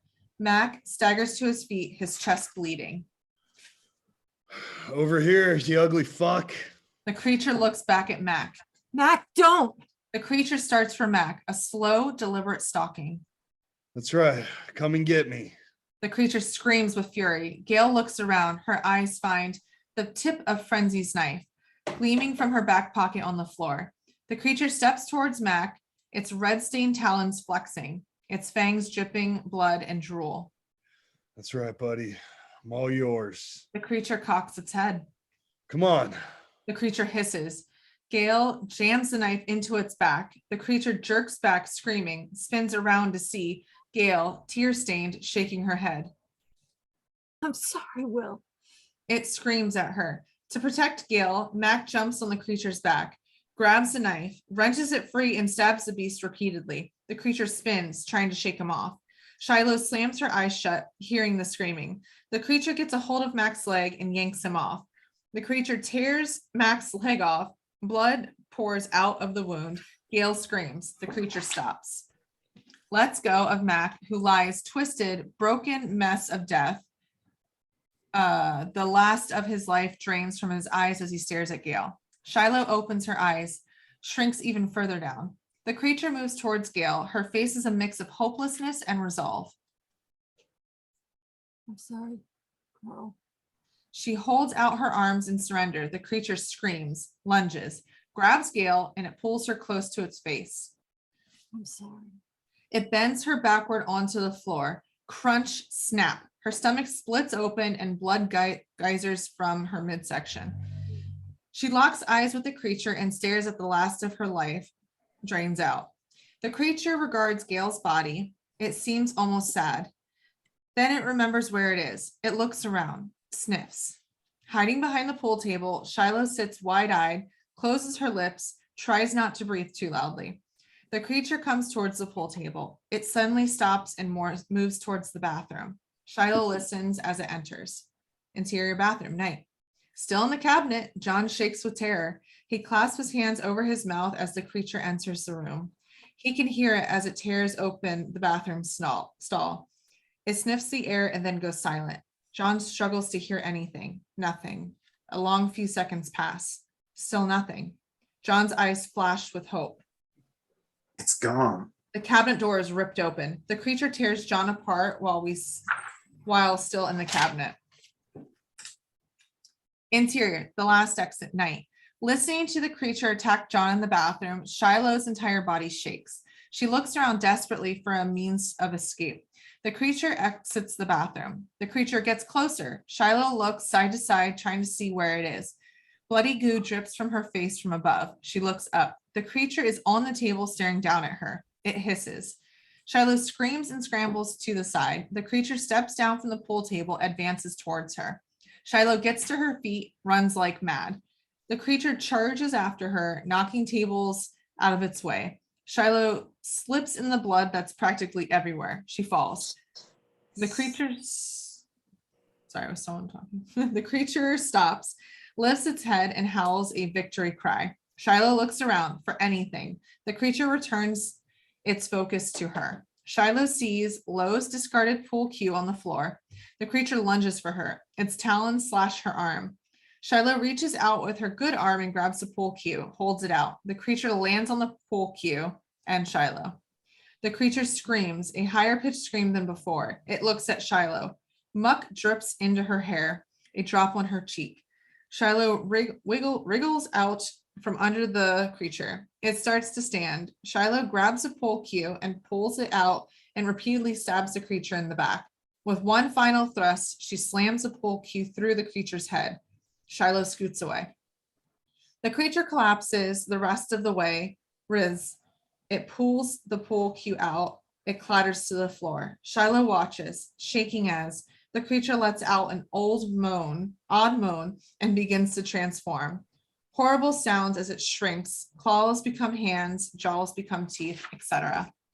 Shiloh's horror fades to pity. Will lies naked and bloody on the floor. Shiloh crawls to him. He looks at her. Through all his pain, he smiles at her. Impossibly, she smiles too. How did this happen to you? Scratch. Exterior, the last exit, dawn. Dawn's light peeks over the horizon. Hunter sits, pursing his lips. Let's see what we got. He stands, waves to Jerry and Lori, who give a "who, me" look. Jerry, who shoulders his rifle, grabs a crowbar and starts towards the bar. Lori follows. Interior, the last exit, dawn. Bang, creak, splintering wood. The front door rips open. Dawn's first light spills in. Lori and Jerry enter. Lori has a gun in one hand and a machete in the other. Damn, I say goddamn. God damn. Jerry sticks his finger in some gore and sniffs it. They look around at the bloody wreckage of the bar. Overturned, broken tables, bodies and guts everywhere. Find the security footage. Jerry searches the room. He finally finds the VHS deck connected to the security cameras. He rips it out and stomps on it, smashing it to bits. Lori shuts out the door. Shouts. System is down. Find the kid and bring me his head. No worries. She turns to Jerry. Hurry up, dummy. I get a call back to prepare for. Jerry examines the bodies in the back. Lori starts to search the front. Jerry pokes his head in the bathroom. Oh, messy. Gail, Mac, Frenzy, Lowe, Rudy, Cece, Travis. Lori scans the room for Will. She steps forward, slowly, scanning, seeing one overturned table, a foot peeking out. He starts forward. That you, boy? She inches closer, gun aimed, machete raised and ready. We've been looking for you a long time, kid. Getting closer. It's all over now. She kicks the table aside. It rolls away, revealing Shiloh, cradling dead Will in her arms. Lori blinks, stunned. She notices Will's body by the bar. Shit. You did this. You did all of this. Looks around. You did that? Damn, girl. You slayed the monster. You're the monster. Lori turns to Jerry. Get the boss. Jerry nods and starts towards the exit. Fuck you. She slams Frenzy's knife into Lori's neck. Lori stumbles back, choking, blood spurting out from her neck, pouring from her mouth. Shiloh sloughs Will's body off and rises, drops the bloody knife. Jerry slips in the blood, falls. Shiloh stalks towards him. He shoots her in the chest 3 times. Shiloh falls to the ground.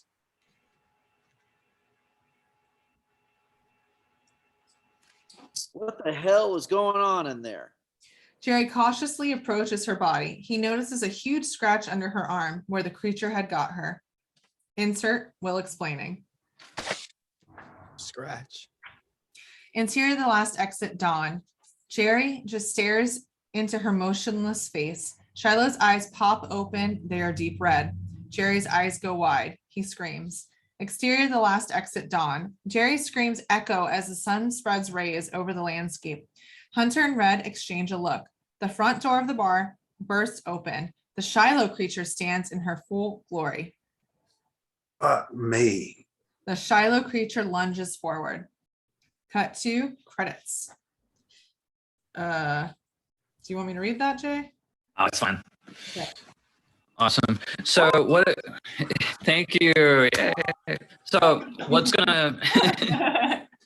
Awesome. So guys, what's gonna happen next?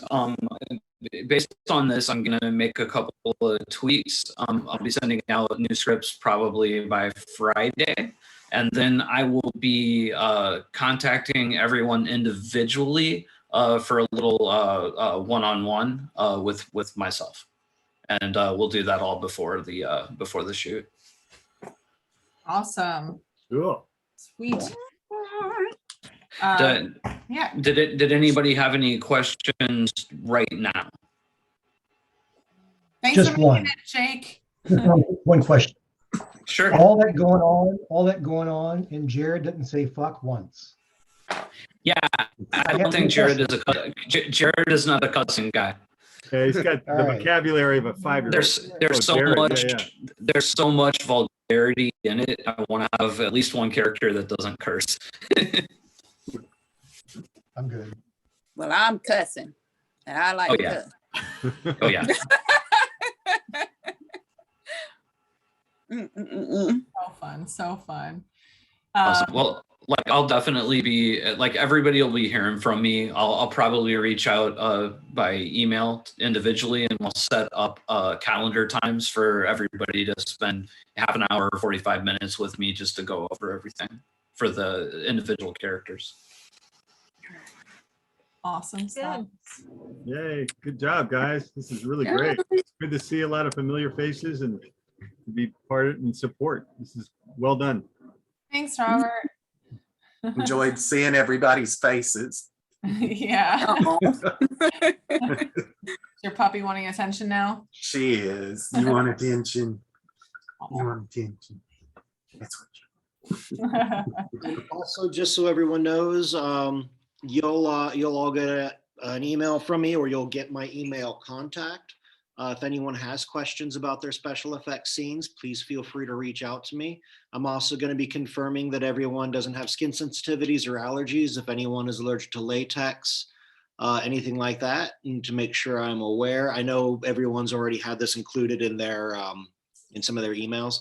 Also, let me know if anyone is allergic to chocolate. There is chocolate in my blood, or in our face. Mine too. If anyone has any questions, I have a question for everybody. Does anybody have a peanut allergy?